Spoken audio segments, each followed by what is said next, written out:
మీ బట్టలకి సాఫ్టింగ్ ప్రొటెక్షన్ ఇచ్చే సరైన ప్రొడక్ట్ ఎలిమ్ ఫ్యాబ్రిక్ కండిషనర్.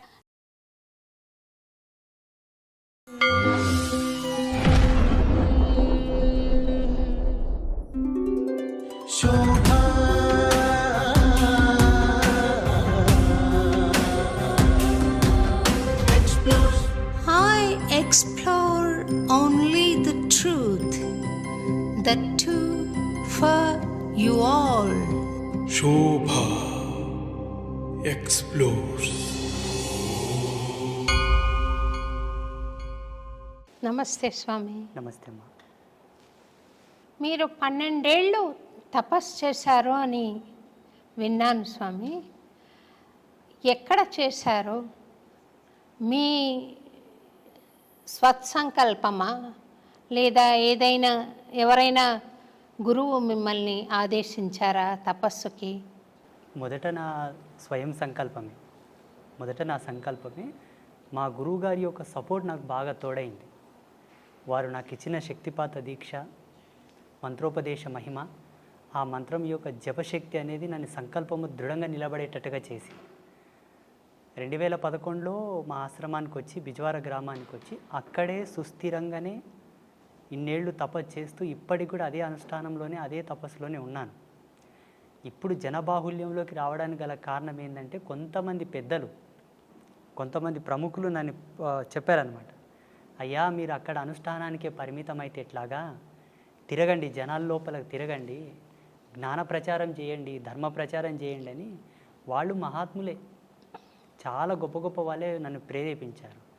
జేర్ స్వామి కూడా నన్ను ప్రేరేపించారు. చిలుకూరు బాలాజీ రంగరాజన్ స్వామీజీ కూడా నన్ను ప్రేరేపించారు. వాళ్ళ యొక్క ప్రేరణాత్మకంగానే జనబాహుల్యంలోకి రావడం జరిగింది. నాకు ఇక్కడ అంటే జనబాహుల్యంలోకి రావాలి, ఇలా మాట్లాడాలని ఇష్టం లేదు. ఎప్పటికీ వైరాగ్య చింతనలోనే అజ్ఞాతంలోనే ఉండాలన్నదే నా సంకల్పం. ఇప్పటికీ కారులో కూర్చున్నానంటే అట్లాగే వెళ్ళిపోతాను మైకం లోపలికి. లొకేషన్ వచ్చింది, డ్రైవర్ లేపితే తప్ప లేవను. ఆ వైరాగ్య చింతన ఇంకా పోలేదు నా నుంచి.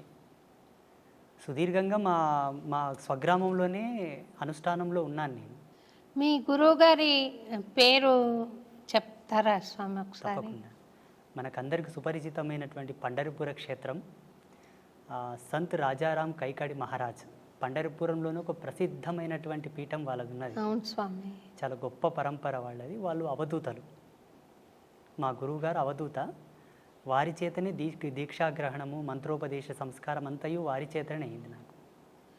స్వామి, నేను ఈ ప్రశ్న అడగచ్చో లేదు, మీరు అవధూత స్థాయికి చేరుకున్నారు అనుకుంటున్నాను. చాలా సంతోషం.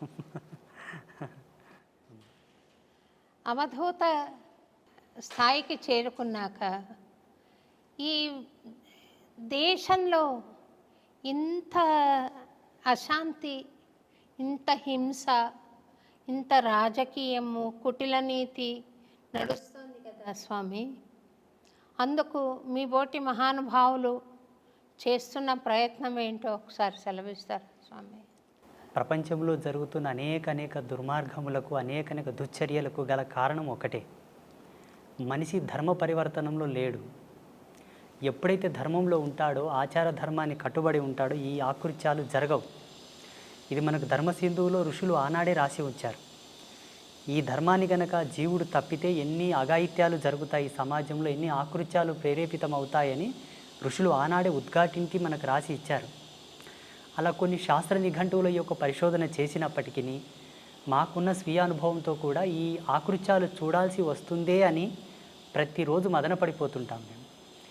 వీటిని అరికట్టడానికి, వీటిని నివారించడానికి సమాజంలోకి రావడం, అవగాహన సదస్సులు ఏర్పాటు చేయడం, ఈ సోషల్ మీడియా మాధ్యమంగా కూడా మాకు తోచినటువంటి జగన్మాత ఇచ్చిన జ్ఞానం చేత అందరినీ జ్ఞాన మార్గంలోకి తీసుకురావడం, ఇవన్నీ జరుగుతూ ఉన్నాయి. మా సంకల్పం ఒకటే, ధర్మం నిలబడాలి, సత్యమే సమాజంలో ప్రజ్వరిల్లాలి, ప్రతి ఒక్కరి యొక్క ఆభరణం కావాలి. కంఠాభరణం ఎలా ఉంటుందో అలా ఆభరణం కావాలి. అందరూ శాంతి కాముకులై సస్యశ్యామలంగా జీవించాలన్నది మా సంకల్పం. ప్రతిరోజు జపము అయిపోయిన తర్వాత, అంగన్యాస కరన్యాసములన్నీ అయిపోయి, ఉపాసన బలం అంతా అయిపోయిన తర్వాత మంత్రక్షితలు అదే దిశగా వదులుతాను నేను. అమ్మా జగజ్జనని, ఈ సమాజంలో సుస్థిరమైనటువంటి శాంతిని నెలకొల్పమ్మా, నా బోటి వాళ్ళు చేసేటటువంటి ఈ యొక్క సంకల్ప శక్తి సత్యమైతే అది నెరవేరుగాక అని అమ్మకు ఆదేశం ఇస్తాను ప్రతిరోజు. ఆ అమ్మ యొక్క ఆశీర్వాదం, భగవత్ సంకల్పం, భగవంతుడు తలంచిన ఎడల అది ఎంత పని. మేము ఉడతా భక్తిగా ప్రతిరోజు అదే సంకల్పం చేస్తూ ఉంటాం. యజ్ఞం చేసినా, అర్చన చేసినా, భగవత్ కైంకర్యం ఏమి చేసినా కూడా ఉత్తర సంకల్పం అదే. స్వామి, అంబత్రయి క్షేత్రము నేను కూడా దర్శించుకున్నాను. మీరు చక్కటి ఆశీర్వాదం ఇచ్చి పంపించారు. ఆ క్షేత్రం నెలకొల్పాలని మీకు సంకల్పం ఎలా వచ్చింది? 2010వ సంవత్సరం లోపల తీవ్రమైన వైరాగ్యం లోపల అజ్ఞాతంలో ఉన్నాను. అప్పుడు జగదంబ యొక్క ప్రేరణ మేరకు ఒక దర్శనం వచ్చింది నాకు. ఒక స్పృహణ కలిగింది, ఒక ప్రేరణ. ఆ ప్రేరణ ఏంటని 3 రోజులు మదనపడ్డాను నేను. ఏంటి నాకు ఈ దర్శనం వచ్చింది, ఏంటి దీని విశ్లేషణ ఏంటని. ఒక మహనీయుని ఆశ్రయిస్తే ఆయనతో చర్చ జరిపాను నేను. అయ్యా, నేను జపంలో కూర్చున్నప్పుడు నాకు ఇలా కళలు వస్తున్నాయండి, అందరికి అర్థం కావాలని కళలు వస్తున్నాయండి అని చెప్పాను. అవి కళలు కాదు నాయన, నువ్వు చేసే జపము యొక్క తార్కాణం, నిదర్శనపు సూత్రములు. అవి రావడానికి గల కారణం లోక కళ్యాణమే. నీ చేత ఇది జరగనున్నది అని వారు నాకు మొత్తం వివరించి చెప్పారు. నేనేం చేయగలను? నేను దేశంగాని దేశంలో ఉన్నాను, అనగా మహారాష్ట్రలో ఉన్నాను. కూలి పని చేసుకుంటూ ఉన్నాను. నేను ఏం చేయగలను? పొద్దునుంచి సాయంత్రం వరకు కష్టపడితే 100 రూపాయలు ఇస్తారు. ఈ నా జీవన భృతితో నేను ఏమి సాధించగలనని వారిని అడిగాను. ఉత్తర క్షణమే వారు నాకు ప్రేరణ ఇచ్చారు. మీ తల్లిదండ్రులతో నేను మాట్లాడతాను, నువ్వు ఇక్కడి నుంచి వెళ్ళిపో, మీ స్వగ్రామంలో నీ వల్ల జరిగే ఉన్నాయి, నువ్వు వెళ్ళిపో అని నన్ను ఆదేశించారు. అప్పటికి నేను కొంత డబ్బు తీసుకొని ఒక వ్యక్తి కిందకు పని చేయడానికి పోయాను. ఆయన నన్ను వదలరాయి. నా డబ్బు తీర్చే వరకు నువ్వు ఎలా పోతావని ఆయన అంటాడు. మా తల్లిదండ్రులు ఆయనను వేడుకొని నన్ను పంపించారు ఇక్కడ బిజ్వార గ్రామానికి.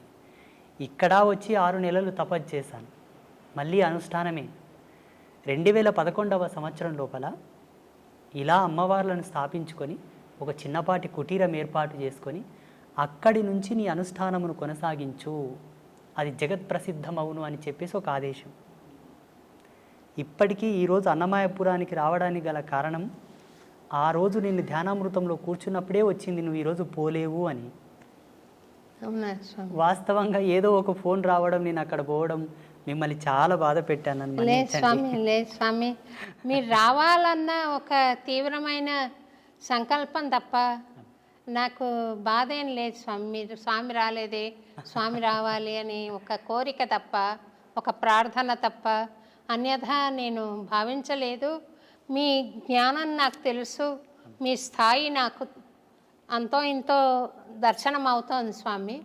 మీ తపశ్శక్తి తెలుసు కాబట్టి మీ ఆశీర్వచనం కావాలన్న సంకల్పంతోనే మిమ్మల్ని ఆహ్వానించడం జరిగింది. నిన్న రాత్రి మీకు మెసేజ్ చేసిన ఉత్తర క్షణమే నేను అప్పటికే అనుష్ఠానంలో ఉన్నాను. మీకు ఒక మెసేజ్ చేసిన తర్వాత కూడా అమ్మతో కాస్త కళ్ళు మూసుకొని మా యొక్క సంభాషణ జరిగింది. మీరు అక్కడికి వెళ్ళడానికి గల బలమైన కారణం ఒకటి ఉన్నది.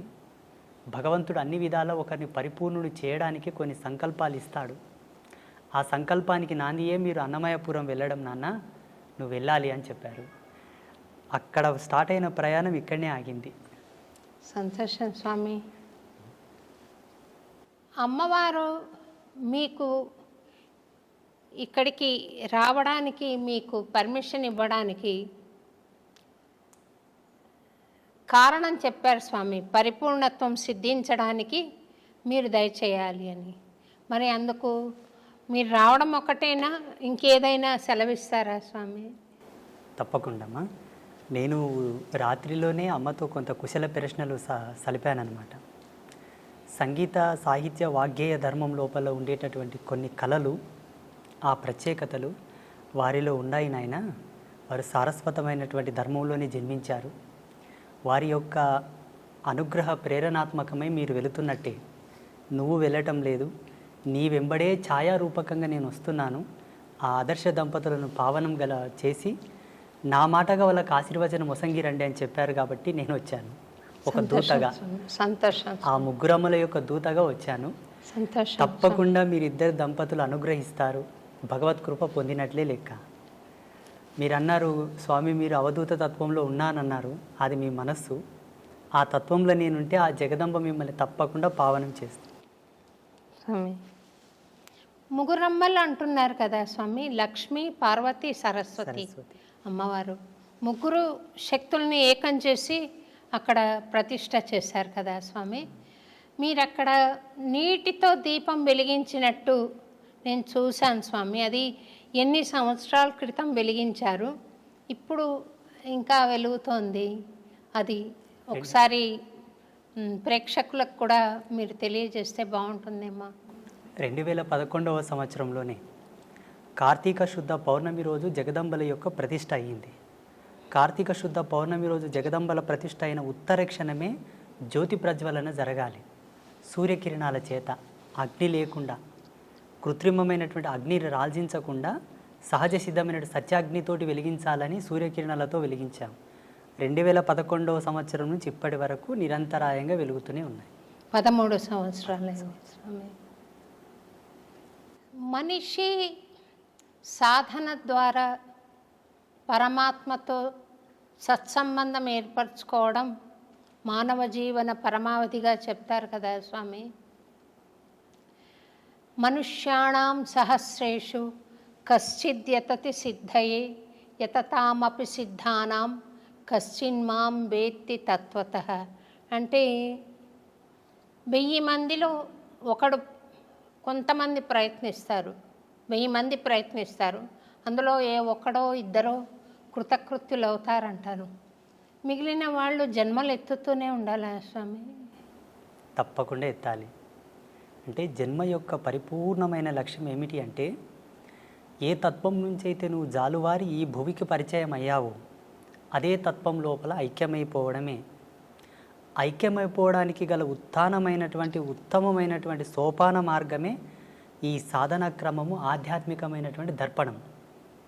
ఈ ధార్మిక చింతననే దానికి సోపానమైనటువంటి మార్గం. ఇందులో ప్రథమ భూమిక ధార్మిక నిబంధనలలో ఏముంటుందంటే అహింస, శాంతి, నిత్యం పవిత్రత, సర్వమంగళ్యవర్ధమైనటువంటి జీవన విధానం ఇందులో ఉంటుంది. అందుకే ధార్మికతతోనే పరమాత్మను చేరుకోవడం సులభము, క్షేమకరము, అన్నిటికీ సయోగ్యమైనటువంటి మార్గమని మనకు ఉద్ఘాటించి చెప్పారు ఋషి పరంపరలు. అన్యమైన మార్గముల వెంబడ కూడా అవలంబింపవచ్చునేమో, బహుదుర్లభం, బహు కాఠిన్యము. అందుకు గల ప్రామాణికమైనటువంటి సూత్రము లేదు. ధార్మికంగా భగవద్చింతనతో పరమాత్మతో ఐక్యమవ్వచ్చు, మన ముక్తిని, మోక్షాన్ని పొందవచ్చు అని అనేకులు నిరూపించి చూపించారు మానవాళికి. కొంతమంది మరణం పాలవుతున్నారు, కొంతమంది మృత్యును జయించి మీ బోటి మహానుభావులు బ్రతికుండంగానే పరమాత్మను దర్శిస్తున్నారు. మరణం తర్వాత ఏం జరుగుతుంది అన్నది మీరు ఇదమిత్తంగా చూడగలిగారా స్వామి? అది ఒకసారి సెలవిస్తారా? ప్రపంచంలో ప్రతి ఒక్కరూ మరణాన్ని బహు దుర్లభం, చాలా బాధాకరము, అదొక చెడ్డగా భావిస్తారు. చనిపోవడం అంటే ఒక చెడు, ఒక కీడుగా భావిస్తారు. మా ఉద్దేశం ప్రకారంగా, మేము పొందిన అనుభూతి ప్రకారంగా మరణాన్ని మించిన సుఖము, సంతోషం వేరొకటి లేదనుకుంటాను. శాశ్వతానందం అది పొందగలిగితే, ఆ ఓటి మరణాన్ని పొందగలిగితే, దుర్మరణమునకు, దుర్గతితో మరణించిన మరణానికి శాంతి లేదు. అది యాతన, బహు దుర్లభము, బహు కాఠిన్యమైనటువంటి యాతన. అది తగదు జీవుడికి. జీవుడికి ఎప్పుడే కానీ ఇచ్ఛామరణ సంసిద్ధి కలిగినా, భగవత్ ప్రేరణతో మరణ సంసిద్ధి కలిగినా అందుకు మించిన శాంతి వేరొకటి లేదు. అలా చనిపోవడానికి కూడా మన ధర్మం లోపల చాలామంది ప్రాకులాడారు. అందరికీ సుపరిచితులైనటువంటి భీష్మ పితామహ, వారికి మరణం వారి ఇచ్ఛా ప్రేరణతోనే కలిగినది. దక్షిణాయనం వీడి ఉత్తరాయణ పుణ్యకాలం ప్రవేశించే వరకు వారు మరణాన్ని స్వీకరించలేదు. మరణంలో కూడా ఒక ఆనందాన్ని వెతికారు వాళ్ళు, మరణంలో కూడా ఒక ప్రాముఖ్యతను వెతికారు వాళ్ళు. అలా చాలామంది మహితాత్ములు, గొప్ప గొప్ప వాళ్ళు మనకు మరణం గురించి ఎన్నో నిదర్శనాలు ఇచ్చారు. ఈనాడు ప్రజాలోకమంతా కూడా మరణం అంటే భయపడతారు. మరణాన్ని గురించి భయపడవలదు, మరణాన్ని గురించి చింతించవలదు. నీవు ఎంత భయపడినా, ఎంత చింతన చేసినా ఈశ్వర ప్రమాణమే జనన మరణములు. ఎలా మరణిస్తున్నావన్న దశని గురించే మనం ప్రాకులాడాలి. అన్ని ధర్మాలకు కట్టుబడి, అన్ని ఆచార ధర్మాలకు నువ్వు కట్టుదిట్టమై ఉండి నడిస్తే తప్పకుండా సహజమైన మరణం, శాంతి మరణం, ఇచ్ఛామరణమే సంభవిస్తుంది. జీవుడు కాళ్ళు చేతులు గట్టి ఉండగా తనదైన విద్వత్తును, విజ్ఞానాన్ని కోల్పోయి ధర్మాన్ని విస్మరించి నడిచిన నాడు అకాల మృత్యువులే సంభవిస్తాయి. మరణం శాంతంగా, హాయిగా, ఆస్వాదించడానికి అలవు కానంత అద్భుతంగా ఉంటుంది. మేము ఆస్వాదించాము దాన్ని. జీవుడు మరణించిన తర్వాత ఏమవుతాడంటే, జీవించి ఉండగా తాను చేసినటువంటి ధర్మాన్ని అనుసరించి ధర్మమా అధర్మమా, ఆయన జీవన ప్రయాణం అంతయు కూడా భగవత్ సంకల్పానికి దగ్గరగా ఉన్నదా, దూరంగా ఉన్నదా, ఈ యొక్క బేరీజును పట్టుకొని ఆయన మరణించిన తర్వాత యాతనా శరీరంతో ఉండాలా, లేకపోతే సుఖశాంతులతో ఉండే శరీరంతో ఉండాలని డిసైడ్ అవుతుంది. భగవంతుని నమ్ముకొని భగవంతుని యొక్క సేవ చేసుకొని భగవత్ తత్పరతతో జీవించిన వాళ్ళు ఎవరు కూడా యాతన అనుభవించలేదు. భావి తరాలలో అనుభవించబోరు, ఇక ముందు ఎవరు కూడా అనుభవించలేదు. ఎవరైతే భగవంతుని దూషిస్తున్నారో, హరిభక్తులను, శివభక్తులను, దైవీ తత్పర సంపన్నులను దూషిస్తున్నారో వారికి తప్పకుండా మరణానంతరం బహు దుర్లభమైనటువంటి యాతన ఉంటుంది. ఈరోజు ఏదో కొంచెం చదువుకోగానే, అంత తెలివి రాగానే దేవుడు లేడు, ఇవన్నీ మూఢనమ్మకాలు, చాదస్వం, వీటిని నమ్మకూడదు, వీటి వల్ల టైంపాస్ అంటున్నారు చూసారా, వారందరికీ కూడా మరణం తర్వాత అది వర్ణించశక్యం కానటువంటి సందర్భం అన్నమాట. మనిషి శరీరం భౌతికంగా మనం చూస్తున్నాం కదా స్వామి, అందులో మళ్ళీ ఒక సూక్ష్మ శరీరం ఉంటుంది, ఒక కారణ శరీరం ఉంటుంది, ఒక మహాకారణ శరీరం ఉంటుంది అని చెప్తారు కదా. ఆ నాలుగింటిని విడివిడిగా చూడడానికి సాధ్యపడుతుందా స్వామి? అది యోగ సంధాన కర్తృత్వంతోనే సాధ్యమవుతుంది. ఆధ్యాత్మికమైనటువంటి పూజలు, వ్రతాలు, నోములు, జపతపాదులన్నీ కొన్ని ప్రామాణికమైన సూత్రావళి పైన నడుస్తాయి. జీవుడికి కొన్ని అనుభవాలు తెచ్చిపెడతాయి. మీరు అనుకున్నటువంటి అనుభవాన్ని తార్కికంగా, సాదృశ్యంగా చూడాలనుకుంటే యోగ మూలాలను అవలంబించాల్సి ఉంటుంది. ఇప్పుడు హిమాలయస్లో చాలామంది యోగులు ఉన్నారు. వాళ్ళు మీరు చెప్పినటువంటి ఈ అవస్థలు ఏవైతే ఉన్నాయో ప్రతిరోజు లైవ్లో చూస్తారు. వాళ్ళు సూక్ష్మ, భౌతిక, ఆది భౌతిక, ఆది దైవిక, ఈ 4 అవస్థలను వాళ్ళు సశరీరంగా లైవ్లో ఎప్పటికప్పుడు వాళ్ళు సవరించుకొని చూస్తూ ఉంటారు. వాటికి యోగ మూలాలు అవసరం, కొంత కఠినాత్మకమైనటువంటి తపశ్చర్య కూడా అవసరం వాటి కోసం. ఆ రుచి, అనుభవం, ఆ ప్రేరణ ఉన్నవాళ్ళు చూశారు. తమరు చూస్తుంటారు కదా స్వామి. భగవతి ఇచ్చామ్మా. నాకు ఆశీర్వచనం ఇవ్వండి స్వామి. తప్పకుండా. ఒక రకమైన అనుభూతి కలుగుతోంది, కానీ ప్రామాణికంగా నేను దాని గురించి ఇతరులకు చెప్పలేను. నాకు స్వానుభవైక వేద్యంగా ఉంది. అదేంటో అర్థం కాని తనంలో నేను అనుభవిస్తున్నాను స్వామి. అంటే ఒక బస్సు వెళ్తుంటే ఏ ఊరికి వెళ్తుందో తెలియకుండా ఎక్కి కూర్చుంటే ఆ ఊరు చేరుంటారు వాళ్ళు, కానీ అదేం ఊరు, ఎట్లా వెళ్ళాలి, మధ్యలో వచ్చే దారులేంటి, ఇవేం తెలియదు స్వామి. మీరు నాకేమైనా గైడెన్స్ ఇవ్వగలిగితే ధన్యురాలిని స్వామి. తప్పకుండా. ఇప్పుడు మీరుండేటటువంటి అవస్థ ఏదైతే ఉన్నదో, ఈ వయసుతో, ఈ స్థితితో, ఇది చిట్ట చివరి యొక్క దశకం మీది ఉన్నది స్వామి. ఇప్పుడు ఉండేటటువంటి ఈ దశకంలో మీరు పొందవలసిన జ్ఞానమే, పొందవలసినటువంటి అనుభూతి. జీవుడు చివరి దశకంలో, చివరి తరుణం లోపల ఈ అనుభవాన్ని గనక పొందితే ఆయనకు ఉత్తరోత్తరమైనటువంటి ధర్మాల్లో భగవంతుడు సహాయంగా ఉంటాడు అన్నది కొన్ని శాస్త్రాల్లో చదివాం మేము. మీరు అడుగుతున్నది చాలా సమంజసమైనదే. తప్పకుండా మీకు అది ప్రబోధం నేను చేస్తాను. నేను బెజవాడ కనకదుర్గమ్మ రాత్రిపూట రిక్షాలో కూర్చుని నగరమంతా చూస్తుంది. ఆ రిక్షావాడు తీసుకెళ్ళాడు. ఒకరి అనుభవాన్ని నేను వీడియో చూశాను స్వామి. అది ఎంత మాత్రం సత్యం అంటారు? అది వాస్తవమే. చాలామంది మన కంచి పరమాచార్య మహాస్వామి వారు కూడా అమ్మవారి గురించి ఎన్నో ప్రత్యక్షమైన సాక్ష్యాలు చెప్పారు. అలాగే చాలామంది జగద్గురువులు కూడా అమ్మవారి యొక్క లీలలు, అమ్మవారు ఒక భక్తుడి యొక్క కోరిక మేరకు రిక్షాలో కూర్చొని నగరమంతా తిరిగేసి మరి ఆ భక్తుడికి మోక్షం ఇచ్చింది, ఆయనను అనుగ్రహించింది అన్నమాట సత్యమే. ఈ అనుభవాన్ని చాలామంది జగద్గురువులు, గొప్ప గొప్ప పీఠాధిపతులు కూడా వర్ణించి ఉన్నారు. చాలామంది మహాత్ములు కూడా వారి సంభాషణలో వీటి ప్రస్తావన చెప్పారు. భక్తుల యొక్క ఉద్ధరణ కొరకు 10 మందికి సాక్ష్యం కావాలి కదమ్మా.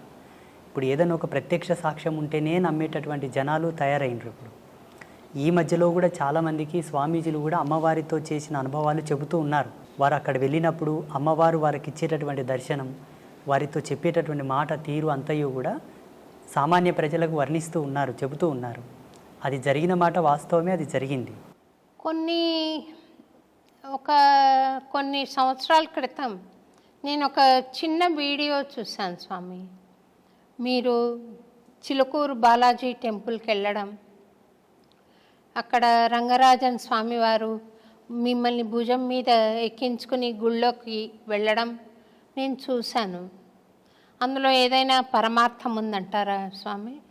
సమాజంలో చాలామంది ఇప్పుడు అస్పృశ్యత గురించి చాలా కాంట్రవర్సీ చేస్తూ ఉన్నారు. బ్రాహ్మణులు ఈ సబ్బండ వర్ణాల వాళ్ళని, దళితులను పట్టి పీడించారు, సనాతన ధర్మానికి దూరం చేశారు, ఈ ధర్మం పట్ల వాళ్ళకి ఏ హక్కు లేకుండా వాళ్ళని వెలివేశారు అని చాలామంది కాంట్రవర్సీ చేస్తున్నారు. శ్రీమాన్ రంగరాజన్ వారు అది ఒక సవాల్గా తీసుకున్నారు. పెద్ద డిబేట్ జరిగింది వారిపైన, అంటే బ్రాహ్మణ పెద్దల పైన పెద్ద డిబేట్ జరిగింది. అట్లేం లేదండి, మా బ్రాహ్మణ సమాజంలో కూడా ఈ ఎవరైతే నిమ్న వర్గాల వాళ్ళు ఉన్నారో వాళ్ళని హక్కున చేర్చుకున్న మహనీయులు చాలామంది ఉన్నారు. 2700 సంవత్సరాల క్రితం శ్రీరంగ క్షేత్రంలో జరిగినటువంటి ఒక అద్భుతమైన ఘట్టాన్ని వారు వివరించారు. అక్కడ ఉండేటటువంటి కొంతమంది పెద్దలు ఎప్పుడో జరిగింది చెబుతావేంటయ్యా, ఇప్పుడు ఏమైనా చేసేవాళ్ళు ఉన్నారా, ఇప్పుడు ఏమైనా చేరదీసేవాళ్ళు ఉన్నారని ప్రశ్నించారు. అయ్యో ఎందుకు, నేనున్నాను కదా, నేను చేస్తానని వారు ముందుకొచ్చారు. అక్కడ 2700 సంవత్సరాల క్రితము జరిగినటువంటి అద్భుతమైన ఘట్టాన్ని పునరావిష్కృతం చేస్తూ శ్రీమాన్ రంగరాజన్ గారు జియాగూడ రంగనాథ స్వామి దేవాలయం లోపల వారు చాలా వరకు శోధించారట. ఆ రోజు లోకసారంగముని తిరుప్పాణ ఆల్వార్ అని ఒక ఆల్వారుని భుజాల మీద ఎత్తుకున్నాడు. తిరుప్పాణ ఆల్వార్ లాంటి ఒక ఈ నిమ్న వర్గాల్లో అంతటి పరమభక్తుడు ఎవరున్నారు అని బాగా రీసెర్చ్ చేశారు. ఎవరో ఒక భక్తుడు నా గురించి వారికి చెప్పారు, అయా ఒక ఆయన ఉన్నాడు, ఫలానా విజవార గ్రామంలో, వయసు చిన్నదే, తన వరకు తను ఒక చిన్న కుటీరం ఏర్పాటు చేసుకొని రోజు తపస్సు పూజలు చేస్తూ ఉంటాడు, మీరేమన్నా వారిని సంప్రదించండి అంటే వారు నాకు ఫోన్ చేశారు. నేను ఇట్లా రంగరాజన్ పంతుల్ని మాట్లాడుతున్నాను, మీరు ఒకసారి హైదరాబాద్ రావాల్సి ఉంటుంది, పలానా కార్యక్రమం చేస్తున్నాము అన్నారు. నాకు దాని గురించి ఏం తెలియదు. అయ్యో తప్పకుండా వస్తానండి అన్నాను. అప్పటికి నేను ముంబైలో ఉన్నాను, మా గురువుగారి పీఠంలో ఉన్నాను. ఆ ప్రోగ్రామింగ్కి సరిగ్గా అదే రోజు సికింద్రాబాద్ రైల్వే స్టేషన్లో ట్రైన్ దిగి అటు నుండి సీదా జియాగూడ రంగనాథ స్వామి దేవాలయానికి వెళ్ళాను. అక్కడ వెళ్ళగానే చాలామంది పండితులు, విప్రోత్తములు, బ్రాహ్మణులు, మంగళ వాయిద్యాలు ఎంతోమంది కూర్చొని ఉన్నారు, కెమెరాలు ఉన్నాయి, మీడియా వాళ్ళు ఉన్నారు. నేను షాక్ అయ్యాను. అక్కడ ఆ సమయంలో వారు చేసినటువంటి ఘట్టమే మునివాహన సేవ. వాస్తవంగా వారు ఒక ఆదేశాన్ని, భగవత్ ఆదేశాన్ని, చిలుకూరి బాలాజీ స్వామి వారి యొక్క ఆదేశాన్ని స్వీకరించే ఈ ఘట్టము చేశారని నేను భావిస్తాను. మొత్తం సమాజానికి ఒక అద్భుతమైన మెసేజ్ అది. ఏంటి, మనసు పరిమళించి స్వీకరించగలిగితే ధర్మాన్ని ఎవరైనానూ స్వీకరించవచ్చు. అలా స్వీకరించలేని పక్షాన భగవంతుడు ఏం చేయదు, ధర్మం కూడా ఏం చేయదు కదా. ఆ కోణంలో అందరికి ఒక మంచి మెసేజ్ పోవాలని చెప్పి వారు ఆ కార్యక్రమం చేశారు. స్వామి, అయితే స్వామి, ఒక స్వాముల వారు ఆయన సాధనా సంపత్తి ద్వారా జ్ఞాన మార్గంలో ప్రవేశించి ఆయనకు ఆత్మజ్ఞానం కలిగిన తర్వాత ఆయనకు కులతత్వం ఏముంటుంది స్వామి? ఆయన బ్రహ్మర్షితో సమానం కదా స్వామి? ఉండదు. అంటే ఇక్కడ పరమహంస పరివ్రాజక తత్వం పొందినటువంటి మహనీయులకు ఏ విధమైన భేదము, భావన, చింతన, తన మన ఏవి ఉండవు. ఆ బోటి జ్ఞానులు సమాజంలో అందరూ ఉండి ఉంటే ఇంతటి ప్రశ్న, ఇంతటి సమాధానం మనకు అవసరం ఉండేది కాదు. సమాజంలో విభిన్నమైన భావాలు, విభిన్నమైన జీవన విధానాలు, విభిన్నమైనటువంటి ఆలోచన స్థితులతో ఉండేటటువంటి సమాజం ఇప్పుడున్న సమాజం. అందరికీ సమాధానం చెప్పగలిగేటటువంటి క్రియ ఒకటి జరగాలి. అందుకు పరమాత్మనే ఎందుకు ఆహుతి కాకూడదు? ఆ పరమాత్మ యొక్క భక్తుడే ఎందుకు సమిధ కాకూడదు? ఆ సమాధానము జ్వాలల్లో కాలడానికి, ఆ సమాధానపు చర్యకు ఆహుతైనటువంటి జ్వాలగా, ఆ సమిదగానే రంగరాజన్ గారు నేనిద్దరం మారడం జరిగింది. ఇక్కడ ఉండేటటువంటి స్వామీజీకి ఆ భేదము లేదు, అక్కడ ఉండేటటువంటి స్వామికి ఏ భేదము లేదు. కానీ సమాజంలో ఎవరికి కూడా సందేహం లేకుండా, ఏ ఒక్కరికి, పండితు నుంచి పామరుని వరకు అందరికీ సమానమైనటువంటి ఒక సమాధాన ప్రేరేపకమే ఆ మునివాహన సేవ. నాలో వాళ్ళు కులము చూడలేదు, నాలో వాళ్ళు వర్గభేదము చూడలేదు. సమాజంలో ఎక్కడి నుంచి అని తీసుకున్నావు అన్న ప్రశ్న వస్తుంది. ఆనాడు తిరుప్పాణాళ్వారు పుట్టినటువంటి కమ్యూనిటీ ఏమిటి, ఈనాడు నువ్వు పునరావృతం చేస్తున్నటువంటి కమ్యూనిటీ వాళ్ళు ఎవరు? ఆయన భాగవతుడా, భక్తుడా, భగవంతుడా, స్వామీజీయా, సన్యాసియా పక్కన పెడితే వర్గీకరణ ప్రకారంగా దృశ్యంతో చూసేవాళ్ళు ఉన్నారు ఇప్పుడు సామాన్యులు. వారి కోరకై నన్ను ఎంచుకొని నన్ను వారు ఆ కార్యక్రమంలో స్వామివారే ముందుకు తెచ్చారు. మీరన్న భావనతో ఎక్కడ కూడా భేదం అక్కడ లేదు, నాలో లేదు, వారిలో లేదు. జనాలలో కోసం, జనబాహుల్యంలో అది ఒక మంచి నిర్దేశకం కావాలి కాబట్టి వారు తీసుకోవడం జరిగింది. అంటే ఆదిశంకరాచార్యుల వారు మహాజ్ఞాన సంపన్నులైనా కూడా ఈ చిన్న భేదభావం వారిలో ఇంకా ఉందని సాక్షాత్తు ఆదిశంకరాచార్యుల వారే ఒక చండాలుడి వేషంలో వచ్చి అడ్డొస్తే తొలగమన్నారని. దేన్ని తొలగమంటావు? శరీరాన్ని తొలగమంటావా? ఆత్మను తొలగమంటావా? శరీరం నశ్వరం, ఆత్మ అనశ్వరం కదా, మరి దేన్ని తొలగమంటావు అని పవిత్రమైన ఆత్మన దాన్ని భరిస్తున్న శరీరాన్ని అని అడిగాడని చెప్తారు కదా స్వామి, అది సత్యమేనా? సత్యమే. ఇలా శంకరాచార్యుల వారి జీవితంలో ఎన్నో సాక్ష్యాలు ఉన్నాయి. మనకు సినిమాల మాధ్యమంగా గ్రాంధికంగా ఈ ఒక ఉదాహరణ ప్రాచుర్యంలో ఉన్నది. ఇలా వారి అనుభవంలో చాలా ఉదాహరణలు ఉన్నాయి శంకరాచార్యుల వారి జీవితంలో.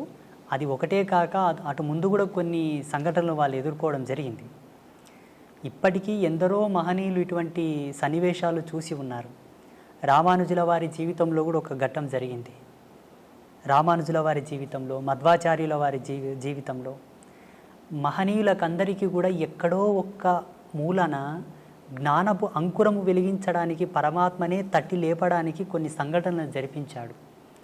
ఆ చిద్విలాస స్వరూపుని యొక్క లీలలవి, ఆ పరాత్పరుని యొక్క లీలలవి. ఆయననే సామాన్యుడిలా వచ్చి, చండాలుడిలా వచ్చి, నిషిద్ధ కులములో పుట్టినటువంటి ఒక భక్తుడిలా వచ్చి భాగవతులకు, త్రిమతాచార్యులకు కొంతలో కొంత జ్ఞానోపదేశం చేశాడు. అక్కడ జరిగినటువంటి సంభాషణ మూలంగా స్వామివారు, శ్రీ వెంకటేశ్వర స్వామివారు ఆ తిరుమల కొండలపైన ఎందరితోనో ఎన్నెన్నో ఆటలు ఆడాడు, క్రీడలు ఆడారు. చాలామంది భాగవతులతో, పుణ్యాత్ములతో ఆయన క్రీడించాడు, సంభాషించాడు. అందులో సెన్సులు ఉన్నారు, దళితులు ఉన్నారు, కొండల్లో జీవించే వాళ్ళు ఉన్నారు, చాలామంది ఉన్నారు. కొన్ని కథలు ప్రాచుర్యంలోకి వచ్చాయి. ఇప్పుడు వేంగమాంబ కానీ, అక్కడ ఉండేటటువంటి ఒక భక్తుడు కానీ, హాతీరాం బాబాజీ కానీ, ఇటువంటి వాళ్ళ గాథలు కొన్ని ప్రాచుర్యంలోకి వచ్చాయి. మరుగున పడిపోయిన చరిత్రలు చాలా ఉన్నాయమ్మా. స్వామి ఎందరెందరితోనో సంభాషించినటువంటి కథలు చాలా ఉన్నాయి. మాబోటి వాళ్ళు వాటిని తెలుసుకొని పసిగట్టి కొందరికి మాత్రం వాటి చెబుతూ, చూడన్నా మీరు దేనికి తక్కువ కాదు, శ్రీ వెంకటేశ్వర స్వామి వారే మీ వాళ్ళతో మాట్లాడారయ్యా, మీరు స్వామివారికి పాత్రులే, మీరు స్వామివారిని చేరండి, సేవించండి, వేడుకోండి అని చెప్పేసి చాలామందిని నేను ప్రేరేపితం చేశాను. ఈ ముగురమ్మల మూలపుటమ్మ అంటారు కదా స్వామి, ఆ ముగురమ్మలు ముక్కోటి దేవతలు ఒక్కటైనారు, చక్కని పాపను ఇక్కడ ఉంచారు అన్నారు. ఈ అమ్మలంతా కలిసి అక్కడ ఉన్నారు అని ఒక భక్తుడి భావన. మీరు వెంకటేశ్వర స్వామిలో అమ్మని దర్శించుంటారు కదా స్వామి, అమ్మలో కూడా వెంకటేశ్వర స్వామి కనపడుతూ ఉండాలి కదా. ఈ అభేదత్వం ఉన్నప్పుడు మా దేవుడు గొప్ప, మీ దేవుడు గొప్ప అనుకోవడం మూర్ఖత్వం అవుతుందేమో కదా స్వామి. భగవంతుణ్ణి ఎప్పుడైతే భేదంతో చూశావో జీవుడు ఇంకా పరిపూర్ణుడు కాలేదు అని లెక్క. అది సాంప్రదాయికంగా అవనివ్వండి, పీఠ పరంపరానుగతంగా అవనివ్వండి. జీవుడు తరించుటకు పలు మార్గాలున్నాయే తప్పిస్తే ఉత్తమమైనటువంటి స్థితి చేరడానికి ఉన్నది ఒకటే, పరమాత్మ. ఆ పరమాత్మకు ఏ విధమైనటువంటి రూపభేదము లేదు, లింగభేదము లేదు, వర్గభేదము లేదు, ఏ విధమైన సాంప్రదాయమైనటువంటి భేదము లేదు. జీవుడు తనకు విజ్ఞాన విద్వత్వ ఆవిష్కరణ చెంది తాను కొన్నింటిని పరిగణలోకి తీసుకున్న తర్వాత కొన్ని కట్టుదిట్టమైన ఆచారాలను ఏర్పాటు చేసుకున్నాడు. వారి యొక్క ఆశ్రమ ధర్మాలు, పీఠ పరంపరానుగతంగా వచ్చేటటువంటి సూత్రాలను పట్టుకున్నారు. భగవంతునికి అవి ఎన్నడి కూడా చెల్లవు. నేను స్వామివారిలో అమ్మని చూస్తాను, అమ్మలో స్వామివారిని చూస్తాను, స్వామివారిలో శివతత్వం చూస్తాను, శివతత్వంలో స్వామితత్వం చూస్తాను, భక్తుడిలో భగవంతుని చూస్తాను, భగవంతునిలో భక్తిని చూస్తాను, ఉపాధి యోగ ధర్మాన్ని అనుసరించి. అట్టి జ్ఞానాన్ని పొందిన వాళ్ళు ఎవరు కూడా ఎరుక దృష్టితో చూసేవాళ్ళు ఎవరు కూడా భేదం చూపరు. నేను శ్రీ వెంకటేశ్వర క్షేత్రానికి ఎప్పుడు వెళ్ళినా అక్కడ పరమాత్మను దర్శించేటప్పుడు నా అంతరాత్మలో జగదంబనే ఉంటుంది, సాదృశ్యంగా స్వామి ఉంటాడు. నేను మా పిల్లలకు, మా శిష్యులకు అందరికీ ప్రబోధం చేశాను. ఆ జగజ్జనని జగన్మాత, ఆ లలితా పరమేశ్వరే నాకు గోచరించింది నాయన అని చెప్తూ ఉంటాను నేను. ఒక్క త్రుటి కాలమునందు మరి యథాతథంగా స్వామివారే గోచరిస్తారు. అది నా గురి, నా యొక్క తాపసికమైన గురి ప్రతిరూపకంగా అక్కడ అమ్మను దర్శిస్తాను నేను. సంతోషం స్వామి. స్వామి, కొంతమంది మహాభక్తులై ఉండి కూడా సాధన ఎంతో జరిగినా కూడా వారు కొన్ని దశల్లో కొన్ని విపత్తులను అనుభవిస్తూ ఉంటారు. అది వాళ్ళు ఇది వద్దనుకున్నా కూడా అది పోయే స్థితి ఉండదు. ఒక పని చేయాలనుకున్నా చేసే స్థితి ఉండదు. అదేమన్నా చేతబడా స్వామి? ఇక్కడ మనము భగవంతుడు వారిని విశేషంగా అనుగ్రహించబడ్డప్పుడు ఇటువంటి తుచ్చమైనటువంటి ప్రయోగములు వాళ్ళ మీద జరగవు. ఉదాహరణకు ఈ దేశానికి ఒక హోమ్ మినిస్టర్ ఉంటాడు. దేశానికి home minister, central home minister. ఆ సెంట్రల్ హోమ్ మినిస్టర్కి పోలీసు బందోబస్తు కొదువ ఉంటుందా? మీరు చెప్పండి, ఉంటుందా? ఉండదు. ఉండదు. భగవంతుడంటే అనిర్వచనీయమైనటువంటి శక్తి, దేని కొలతలతో కొలవలేనిది. తాంత్రిక విద్యలు, క్షుద్ర విద్యలకు కొలత ఉన్నది, లిమిట్ ఉన్నది. క్షుద్ర విద్యలు ఒకరి మీద ఆపాదం కావడానికి, ప్రయోగం కావడానికి, వారి మీద ప్రభావం చూపడానికి లిమిట్ ఉన్నది. భగవత్ చైతన్యానికి లిమిట్ లేదు, కొలత లేదు, అపరిమితం, అది అనంతం, అవ్యాజ్యము. అట్టి కృపను పొందిన మన పైన అటువంటి ప్రయోగాలు జరగవు. అయితే కొంతమంది పుణ్యాత్ములు, పుణ్యచరితులు, గొప్ప గొప్ప భక్తులు కూడా కొంత సమయం వరకు కలిమాయలో పడవలసి వచ్చి కొన్ని తప్పులు చేశారు, కొన్నింటికి ప్రలోభపడ్డారు, స్త్రీ వ్యామోహితులయ్యారు, డబ్బుకు వ్యామోహితులయ్యారు, రాజకీయంగా వాళ్ళు కలిసి కొందరి చేత అవమానాలు పడ్డారు. చాలామంది గొప్ప గొప్ప పీఠాధిపతులు అనుకోండి, స్వామీజీలు అనుకోండి. వీటికి వారి యొక్క స్వయం జన్మకర్మ సంభవము. ఎవరు? ఆ స్వామీజీ యొక్క జన్మకర్మ సంభవం. యోగ తత్పర సంపన్నులో ఏముంటుందమ్మా అంటే, ఆశ్రమ ధర్మాన్ని స్వీకరించినప్పుడే తన జన్మను తాను పరిశుద్ధి గావించుకొని ఆశ్రమ ధర్మంలో అడుగుపెట్టాలి. సోకాల్డ్ స్వామీజీలు సెల్ఫ్గా క్రియేట్ చేసుకొని వచ్చే వాళ్ళందరూ కూడా అనుభవిస్తారు, తప్పదు. వాళ్ళు పాత్రను శుద్ధి చేసుకోకుండానే పక్వానికి ఉపక్రమిస్తారు. పాత్ర శుద్ధి ఎరగక ముందే పక్వం ఆరంభిస్తారు కాబట్టి తత్ఫలితం వాళ్ళు అనుభవిస్తున్నారు. కానీ వాస్తవంగా ఆధ్యాత్మిక సూత్రావళి ప్రకారంగా ఏ ఆశ్రమ ధర్మంలో నువ్వు కాలు పెడుతున్నావో అడుగిడకన ముందే నీ జన్మ సుకృతం ఏమిటి, నీ జన్మకర్మ సంభవం ఏమిటి, ఎందుకై నీవు జన్మించితివి, అదంతా విశ్లేషణ చేసుకొని ఉత్తర జన్మలో ఉండేటటువంటి పాపములు నీ ఎందు ఏవైనా ఉన్నా వాటిని ప్రక్షాళన చేసుకొని శుద్ధుడవైన తర్వాతే భగవంతుని ఆశ్రయించవలే. అలా చేసుకొని వాళ్ళకి అది ఆపాదమై వేధిస్తూ ఉంటాయి. ఆ కర్మ, ఆ పాపం యొక్క ప్రేరేపకమే వాళ్ళని తప్పు చేయడానికి ప్రేరేపిస్తూ ఉంటాయి. చాలామంది గొప్ప గొప్ప వాళ్ళ జీవితాల్లో ఇది నిరూపణ అయింది. ఆ ప్రభావం వాళ్ళ మీద ఉండిపోతుంది. భౌతికమైన శరీరం లేకుండా మరి అది సూక్ష్మ శరీరం అనాలా, ప్రేతాత్మ అనాలా, దయ్యాలని మామూలు మాటల్లో అంటారు, దేవతలు కూడా కావచ్చు. ఉంటారా స్వామి అట్లా? ఉన్నారు. దైవం ప్రత్యక్షమైనటువంటి దర్శనం. ఈ భూతాలు, ప్రేతాలు, దయ్యాలు ప్రత్యక్షంగా మనకు కనబడవు. భగవంతుడు దర్శనమిస్తాడు కానీ వాళ్ళు మనకు దర్శనం అవ్వరు. ఆ దుష్టశక్తిని పసిగట్టి పట్టుకోవాలంటే అంతకు సమానమైనటువంటి దైవశక్తి కలిగి ఉండాలి. ఆ ప్రేరణాత్మకమైనటువంటి శక్తి ఉంటే మనం భూతాలను ప్రేతాలను పట్టుకోవచ్చు, చూడవచ్చు కూడా. ఇవన్నీ కూడా ఉన్నాయి సమాజంలో. లేవు అనడానికి ఆస్కారం లేదు, ఉన్నాయి అనడానికి ప్రమాణాలు ఉన్నాయి. ఆ ప్రమాణాలు వేటిపైన ఆపాదం అవుతున్నాయో మేము నిరూపించగలం. లేవు అనడానికి ప్రమాణాలు లేవు, ఉన్నాయి అనడానికి ప్రమాణాలు ఉన్నాయి. మీరు చూసారా స్వామి దయ్యాలను? అమ్మా నారాయణ, చూశాను. అంటే ఎందుకు మీ వద్దకు రావడానికి కారణం ఏంటి స్వామి? వాళ్ళకు కొన్ని వాళ్ళకు ఉండేటటువంటి స్వయం కోరికలు కొన్ని ఉంటాయి, స్వయం ప్రేరణలు కొన్ని ఉంటాయి. ఎంతకు విమోచనం కలగక వచ్చి ప్రాధేయపడ్డటువంటి సందర్భాలు చాలా ఉన్నాయి మాట. కొన్ని ఆత్మలు, మీరు పుణ్యాత్ములు అంటారు, పుణ్య తపస్వీకులు అంటారు, మీ యోగ మహిమతో మాకు విమోచనం కలిగించండి, మాకు శాంతిని ప్రసాదించండి, మా వారసులు మీ దర్శనార్థంపై వస్తున్నారు, వారికి మీరు చెప్పి మాకు సద్గతి కలిగేటట్టుగా చేయండి, ఎన్నాళ్ళంటూ మేము ఈ యాతన శరీరంతో ఉండగలము అని చెప్పి మాకు గోచరించిన వాళ్ళు ఉన్నారు, గోచరిస్తున్నారు కూడా ఇప్పటికీ.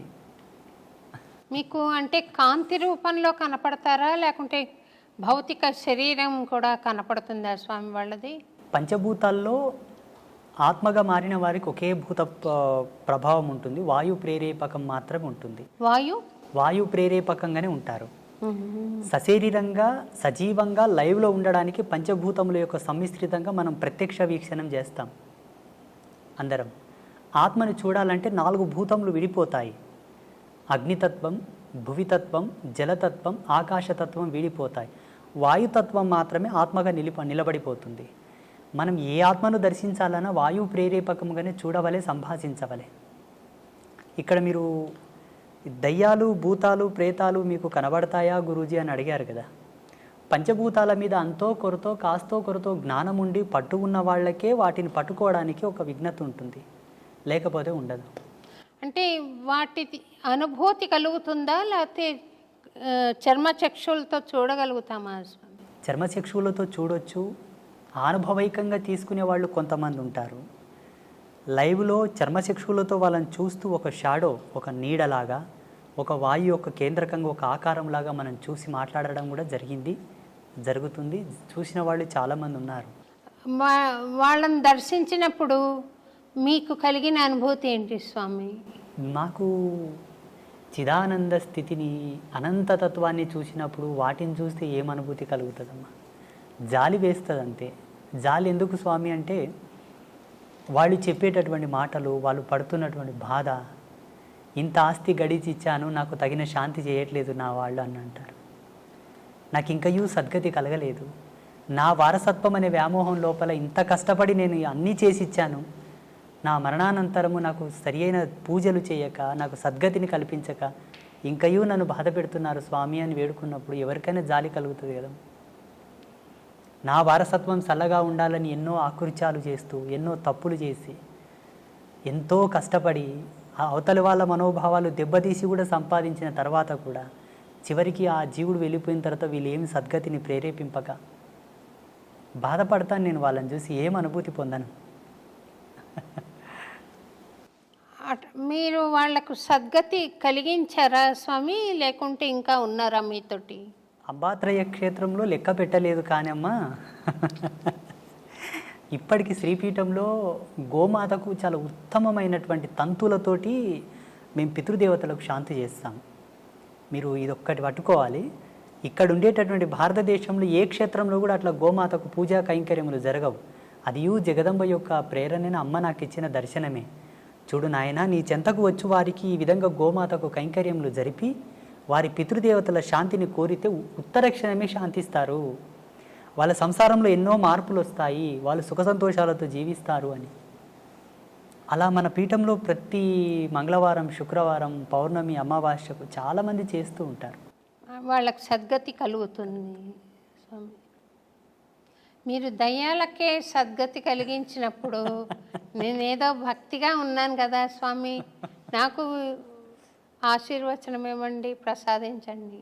తప్పకుండా. అంటే మీకు ప్రత్యేకంగా నేను ఇవ్వవలసిందైతే ఏమీ లేదు. ఒక్కటి ఇవ్వగలను, ఒకటి మాత్రం ఇవ్వగలను. చెప్పండి. ఆ పరమేశ్వర యొక్క ఆశీర్వాదంతో, భగవంతుని కృపతోటి ఆల్రెడీ మీరు ఈశ్వర ప్రీతిని పొంది ఉన్నారు, భగవత్ కృపను పొంది ఉన్నారు, మీరు ఉత్తమమైనటువంటి ధర్మంలోనే ఉన్నారు. ఇందులో ఏ సందేహం లేదు. అంటే ఇంతకుముందే మనం కాఫీ తాగాం చిన్నగా. కాఫీ తాగిన తర్వాత కూడా దాని రుచిని కోరుతున్నట్టు ఉన్నది మీరు. మీరు కోరకనే కోరి ఉన్నారు. కోరినను దాన్ని కోరనట్లుగానే భావించి మీరు కోరినటువంటి దాన్ని ప్రసాదించడానికి నేను అనుగ్రహిస్తాను. ఈ కెమెరా ముందు వద్దు, అందరు పట్టుకుంటారు మళ్ళీ దాన్ని. అమ్మా స్వామి, అన్నమాచార్యుల వారు 32,000 కీర్తనలు స్వామి మీద రాసిన మహానుభావుడు స్వామి. ఆయనకు 16వ ఏట స్వామి దర్శనమైంది. అప్పుడు స్వామి ఆయనను, నీ తల్లితో పాటు నీ స్వగ్రామానికి వెళ్ళిపో, తాళ్లపాకకి, నువ్వు పెళ్లి చేసుకో అని ఆదేశం ఇచ్చాడని, రోజుకొక సంకీర్తన తక్కువ కాకుండా నా మీద పాడు నువ్వు అని చెప్పాడని చరిత్ర చెబుతుంది స్వామి. ఆ దర్శనం భౌతికంగా అన్నమాచార్యుల వారు చూసారా, లేక జ్ఞాన జ్యోతి స్వరూపమా? ఎటువంటిది స్వామి? నేను సీరియల్ ఒకటి 6 ఎపిసోడ్లు తీశాను స్వామి. సాక్షాత్తు వెంకటేశ్వర స్వామి వచ్చినట్టుగానే చూపించాలి ఇంకా ప్రేక్షకులకి. కానీ ఎటువంటి స్వరూపం అది?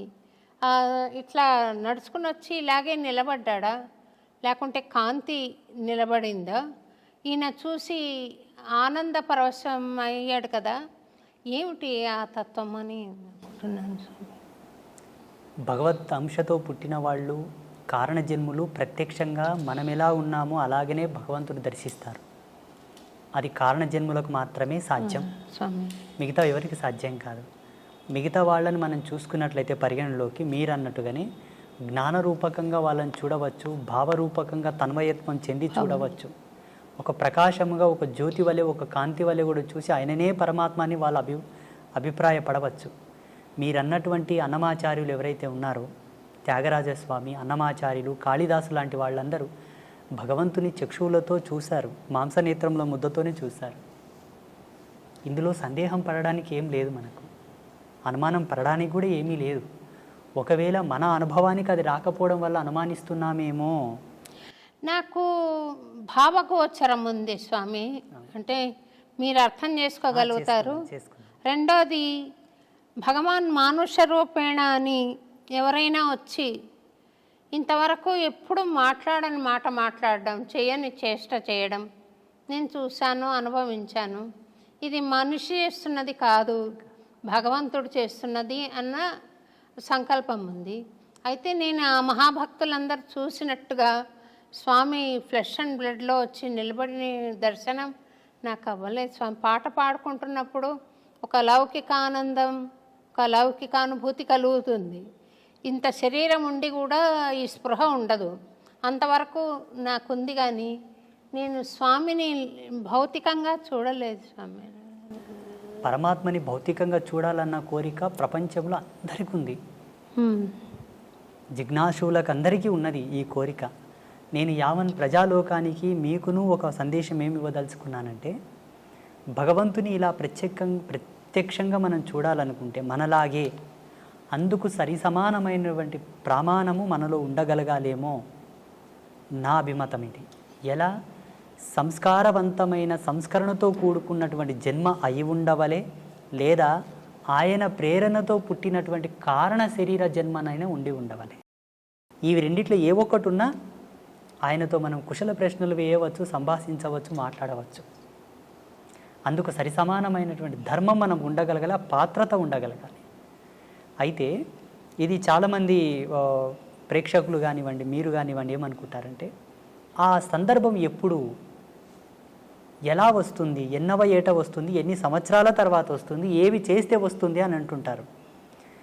నేను నమ్మిన ధర్మం ప్రకారంగా, జగదంబ నాకు ఇచ్చిన జ్ఞానం ప్రకారంగా ఎన్నో విద్యలతో, మంత్రతంత్రాలతో, యోగమూలాలతో, ఎన్నింటితో వేదాధ్యయన సంధానముతోటి కానీ మనం చేరలేము.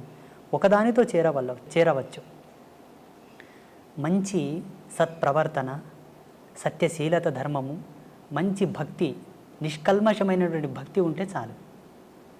అది అన్నమాచార్యుల వారి యొక్క మనసులో ఉన్నది కాబట్టి భగవంతుడు వచ్చి మాట్లాడాడు. ఏ విధముగానంటే, దగదగ మెరిసే కనకమును పక్కన పెట్టిన అయస్కాంతం ఇనుమును మాత్రమే పట్టుకుంటుంది, కనకమును పట్టుకోదు. ఎందుకు పట్టుకోదు? బంగారు స్వభావం. బంగారు దేదీప్యమానంగా వెలుగుతూ ఉన్న ఏ ప్రకాశం లేని ఇనుమును మాత్రమే అయస్కాంతం పట్టుకుంటుంది, కనకమును పట్టుకోదు. ఎందుకు పట్టుకోదు? మన రాజసము, మన దర్పణము, మన మేడలు, మన బంగ్లా, మన కార్లు, మన బ్యాక్గ్రౌండ్ అంతా కూడా అక్కడ అయస్కాంతం కనకమును పట్టుకున్నట్లనే మనల్ని భగవంతుడు పట్టుకోడు. కాంతి లేకున్నను గుణధర్మాన్ని బట్టి అయస్కాంతం ఇనుమును పట్టుకున్నట్లనే భక్తుడి యొక్క చిత్తశుద్ధిని, స్వామి భక్తిని, సత్యనీరతిని, ఆయన సత్యశీలతను పట్టుకొని భగవంతుడు దిగివచ్చి వాళ్ళతో మాట్లాడతాడు, కౌగిలించుకుంటాడు. పండరిపుర క్షేత్రంలో సతీ సక్కుబాయి, తుకారం, నామ్దేవ్, ఏక్నాథ్ వీళ్ళందరూ కూడా భగవంతునితో కూర్చొని మాట్లాడారు. ఆయనకు గోరుముద్దలు తినిపించారు పాండురంగానికి. అక్కడ సజీవ సాక్ష్యాలు ఉన్నాయి పండరిపుర క్షేత్రంలో ఇప్పటికీ. నాకు ఆ యోగం ఉందా స్వామి? పరమేశ్వరి ఇచ్చా. ఈ కెమెరాల ముందు అవి మనం చెప్పకూడదు. నేను చెబుతాను మీకు ఆ యోగం ప్రసాదించుటకు, మీరు చూసుటకు గల భాగ్యం ఏంటన్నది ఇది ఆఫ్ అయిన తర్వాత చెప్తాను. నాకు ఇంతవరకు అయితే ఆ స్వామి నా తండ్రి కొడుకుగా భావించుకుంటాను స్వామి. మనకు గీతాచార్యుడు ఒక ప్రమాణం ఇచ్చాడు. అర్జున, చూడగలిగిన వారు ఎవరైనాను నన్ను చూడవచ్చు, చూడగల మనసుంటే చాలు, చూడగలగాలని ఒక ఆశ ఉంటే చాలు, అలా చూడవచ్చు అని. అప్పుడు ధృతరాష్ట్ర మహారాజు ఒక మాట అన్నాడు, ప్రభు నాకు చూసుటకు యోగ్యత లేదు, నేను అందుడను, నాకు చూపించండి తండ్రి అంటే తన శక్తిని ధృతరాష్ట్రునికి ఇచ్చి పరమాత్మ దర్శనం చేయించాడా లేదా? మీరు కోరుతున్నది ఒక ధర్మమే. ఇచ్చు యోగ్యులు ఎవరున్నానో మీకు ఆ ప్రసాదం ఇవ్వగలరు, ఆ దర్శనం చేయించగలరు. మీ అనుభవంలో అది చూసి ప్రజాలోకానికి మీరు మెసేజ్ ఇవ్వండి. ఫలానా శ్రీ శ్రీ శ్రీ ఆదిత్య పరాశ్రీ స్వామి నా జీవితంలో నేను కోరగా భగవంతుని నాకు దర్శనం గావించాడు అని మీరు సెలవియ్యండి. తప్పకుండా చెప్తాను స్వామి. ఇన్ని కెమెరా సాక్షిగానే ఇన్ని మంచి మంచి విషయాలు తెలుపుతున్నారు కదా స్వామి, తెలియజేస్తున్నారు. నేను చెప్పేది అవసరమా? వాళ్ళు నేను తెలుసుకుంటున్నానని చెప్పకనే తెలుసుకుంటున్నారు. కానీ నాకు దర్శనమైనప్పుడు మటుకు తప్పకుండా తెలియజేస్తాను స్వామి. నేను ఈ కెమెరా ఆఫ్ అవ్వగానే అందుకు సంబంధించిన మూలాలు నేను వివరిస్తాను మీకు.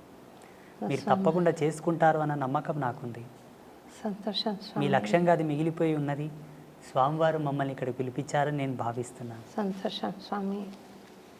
ఈ ఏమాత్రము భయము భక్తి లేకుండా నాకు ఇక్కడ కన్నా అక్కడ డబ్బు ఎక్కువ వస్తుంది, అక్కడ కన్నా అక్కడ డబ్బు ఎక్కువ వస్తుందని కొంతమంది స్వామి సేవకులు ప్రవర్తిస్తూ ఉంటారు స్వామి. నాకు ఒక స్టూడెంట్, ఆ అమ్మాయి అడిగింది, స్వామిని చూసి భయపడలేదా స్వామి మేడం వాళ్ళు అని. ఎందుచేతనని ఇట్లా భగవంతుడు ఒక వ్యాపార వస్తువు అయిపోయినాడు? ఎందుచేత? వాడి సంకల్పం ఉంటే అది జరగదు కదా స్వామి. ఇట్లా ఎందుకు? అలాంటి వాళ్ళ పూజలు ఎందుకు? అలాంటి వాళ్ళ అర్చనలు ఎందుకు ఆయనకు? ఆయన అనుకుంటే మంచి వాళ్ళని ఏర్పాటు చేసుకోలేరా? తిరుపతిలో ఏవేవో జరుగుతున్నాయని ఒక వినికిడి, ఎందుకు అలా జరిపించుకుంటున్నాడు? ఆయన జగజ్జనకుడు, యావత్ ప్రపంచానికి చక్రవర్తి, విశ్వానికి చక్రవర్తి. ఆయన అనుకుంటే చేయలేనిదేముంది స్వామి? ఎందుకు ఈ జగన్నాటకము ఆడుతున్నాడు? దీనికి ఏమైనా పరమార్థం ఉందా? ఈ సృష్టికి ఒక కారణం ఉందా? ఎందుకు ఇలా జగన్నాటకం సాగుతోందనే దానికి. సమస్త జీవరాశుల యొక్క దాహం తీర్చేది జలం, నీళ్లు.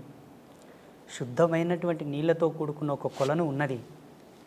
ఆ కొలనులో అందరూ దాహం తీర్చుకోవలసినని ఒక అవకాశం ఉన్నది. మిగతా జీవరాశులు, మానవాళి అంతా కూడా. అందులో బుద్ధిమంతులు తగినన్ని నీళ్లు తాగి పక్కకొస్తారు. అజ్ఞానులు నీళ్లు తాగుటయే కాక కాళ్ళు చేతులు కడుక్కుంటారు. మూర్ఖులు కాళ్ళు చేతులు కడుక్కోవడం కాకుండా దాంట్లో ఈత కొడుతూ ఆ నీళ్లను ఒండ్రు చేసేసి ఎవరికి తాగకుండా పనికి రాకుండా చేసేస్తుంటారు. దానికి తగినటువంటి పరిణామం కూడా వాళ్ళు అనుభవించాలి, తప్పదు. ఇది జగత్ సత్యం. ఈ ప్రపంచంలో ఏ అవస్థతోనైనా దేనితోనైనా ఆడుకోనవచ్చును, ఏ బంధంతోనైనా ఆడుకోనవచ్చును, కానీ భగవద్బంధంతో ఆడుకోకూడదు. భగవంతుడు ఆట కాదు, అనుభూతి. భగవంతుడు వ్యాపారం కాదు, పరమ భక్తి.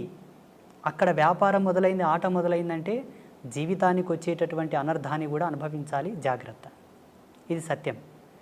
ఆ మాత్రం విషయ జ్ఞానం లేకుండా ప్రవర్తిస్తున్నారంటే వారు కలియుగంలో ఉన్న రాక్షసులే, ఈ కలియుగంలో నడయాడుతున్న రాక్షసులు. భగవంతుడు దిగివచ్చి వాళ్ళకు జ్ఞానం చేసి వాళ్ళని సన్మార్గంలోకి తీసుకురావచ్చు కదా స్వామీజీ అని మీరు అనుకునవచ్చును. భగవంతుని శక్తిని ఈ పామరులతో తూలనాడబడదు. వాళ్ళకు జ్ఞానం కలిగించి వాళ్ళని యథాతథంలోకి తీసుకురావడానికి భాగవతులు ఉన్నారు. ఆయన సేవతో ఆయన నామాన్ని ప్రచారం చేస్తున్నట్టు పుణ్యాత్ములు ఉన్నారు. వాళ్ళు తీసుకురావాలి. వాళ్ళ చేత కాని సందర్భంలో అప్పుడు భగవంతుడు దిగి వస్తాడు. స్వామి సేవకులం మేము ఉన్నాం కదమ్మా. ఫస్ట్ దూతలు వెళ్తారు నేరస్తునికి. దూతలు వెళ్ళి ఆ నేరం యొక్క సమాచారం చెప్పి తీసుకొని వస్తారు రాజు చెంతకు. ఆయన రాకపోతే రాజు దిగి వస్తాడు. ఇప్పుడు తిరుమల క్షేత్రంలో జరుగుతున్నటువంటి ప్రతి అనర్థము, అక్కడ వాస్తవంగా చాలా తప్పులు జరుగుతున్నాయి. తిరుమలలో చాలా వికృతాలు కూడా జరుగుతూ ఉన్నాయి. ఎటువంటివి జరుగుతున్నాయి అంటే మాలాంటి ధర్మపరులు కూడా అక్కడ వెళ్ళడానికి ఆలోచించాల్సి వస్తుంది. ఇప్పుడు ప్రస్తుతం మొన్ననే వెళ్ళొచ్చాను నేను. ఇవి జరగడానికి గల కారణం ఏంటంటే రాజకీయ దౌర్బల్యం.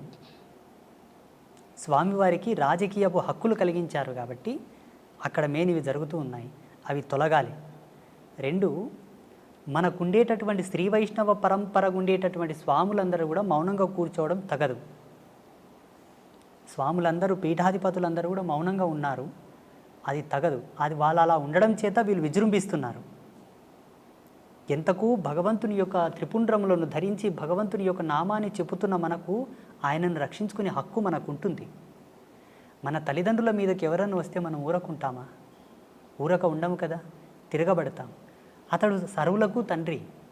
ఆ తండ్రిని దిగివచ్చి ఈ పామరుల మీద పోరాటం చేయి వాళ్ళని మార్చడం కూడా ధర్మం కాదు. మనం ఉన్నాం, మనం ప్రశ్నిద్దాం, పోరాడదాం. ఆ బాధ్యతగా ఆ దిశగా కొన్ని సంఘాలతో నేను మాట్లాడి, హిందూ ధార్మిక సంఘాలతో నేను మాట్లాడి, అయ్యా తిరుమలలో ఇవి జరుగుతూ ఉన్నాయి, కొంత మీరు మాట్లాడండి, మీ ఫౌండేషన్ ద్వారా మాట్లాడండి, మీ యొక్క సంఘం ద్వారా మీరు మాట్లాడండి. ఈనాడు మాట్లాడిన మాట ఒక మహావృక్షం అవుతుంది భావితరాలలో అని చెప్పేసి మొన్న రీసెంట్గా చాలామంది నేనే పురమాయించడం జరిగింది. అవునా స్వామి? ఇప్పటికీ నేను అక్కడ తిరుమల వెళ్ళినప్పుడు స్వామివారిని చూసిన వెంబడి అక్కడ ఏమి పొరపాట్లు జరుగుతున్నాయో పట్టుకుంటాను నేను. భక్తులకు కానీ, పుష్కరిణిలో కానీ, స్వామివారి సేవలో కానీ ఆచార్య సమూహం చేసేటటువంటి తప్పులు కూడా పట్టుకుంటాను నేను. జగదంబ ఆ జ్ఞానం ఇచ్చింది కాబట్టి స్వామివారు ఆ బాధ్యత మాలాంటి వారి యొక్క మదిలోకి తీసుకొస్తాడు. దైవం మానుష రూపేణ అని మీరే అన్నారు కదమ్మా. సమబుద్ధితో పోరాటం భగవంతుడు చేయవలే. ఇక్కడ ఉండేటటువంటి మానవుని శక్తి భగవంతుని శక్తి సమమా? కాదు. ఆయన పోరాడవలసింది, కాపాడవలసింది చాలా ఉంది. అనేక కోటాను కోట్ల బ్రహ్మాండాలను అధిపతిగా పరిపాలించు స్వామిని, ఈ భూమిలో మనమెంత, మన మీద ఆయన పోరాటానికి రావడం ఏమిటి? తిరుమల తిరుపతి దేవస్థానం వారు మీ బోటి ఆధ్యాత్మికవేత్తల సూచనలు గ్రహించి అక్కడ పవిత్రతను నెలకొల్పితే బాగుంటుందని నేను కూడా భావిస్తున్నాను స్వామి. తప్పకుండా మనకు ఆగమశాస్త్రం ప్రకారంగా అక్కడ వైఖానస సాంప్రదాయం ప్రకారంగా స్వామివారికి పూజలు జరుగుతూ ఉన్నాయి స్వామి. అయినప్పటికీ ఆ పరంపరను అలాగే కొనసాగిద్దాము. కానీ మారుతున్న కాలాన్ని బట్టి ప్రజలకు ఏం అవసరమో మేము తిరుగుతున్నాం, మాకు తెలుసు. జనబాహుల్యంలో తిరుగుతున్నాము. ప్రజలకు ఏ విధమైన కన్వీనియంట్ ఉండాలో మాకు తెలుసు. కాబట్టి ధర్మాచార్య సదస్సు ఒకటి ఏర్పాటు చేసి ధార్మికుల యొక్క భావాలు తెలుసుకొని అక్కడ భక్తులకు, అక్కడ స్వామివారికి సంబంధించిన కొన్ని అన్నీ సలిపితే లోక ప్రసిద్ధమైన తిరుమల క్షేత్రానికి ఏ విధమైనటువంటి భంగపాటు కలగదు. ఇప్పటికీ స్వామివారి యొక్క కీర్తి, స్వామివారి యొక్క గొప్పతనము, స్వామివారి యొక్క క్షేత్రం మహిమ ఎన్నటికీ తగ్గదు. భువి ఆకాశములు ఉన్నంత వరకు, యుగధర్మం ఉన్నంత వరకు స్వామి రారాజే.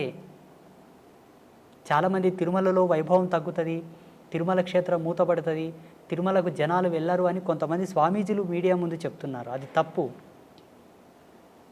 ఈ భూమి ఆకాశము పంచభూతాలు ప్రేరేపకమయ్యేంత వరకు స్వామివారు ఈ చక్రవర్తి కలియుగానికి.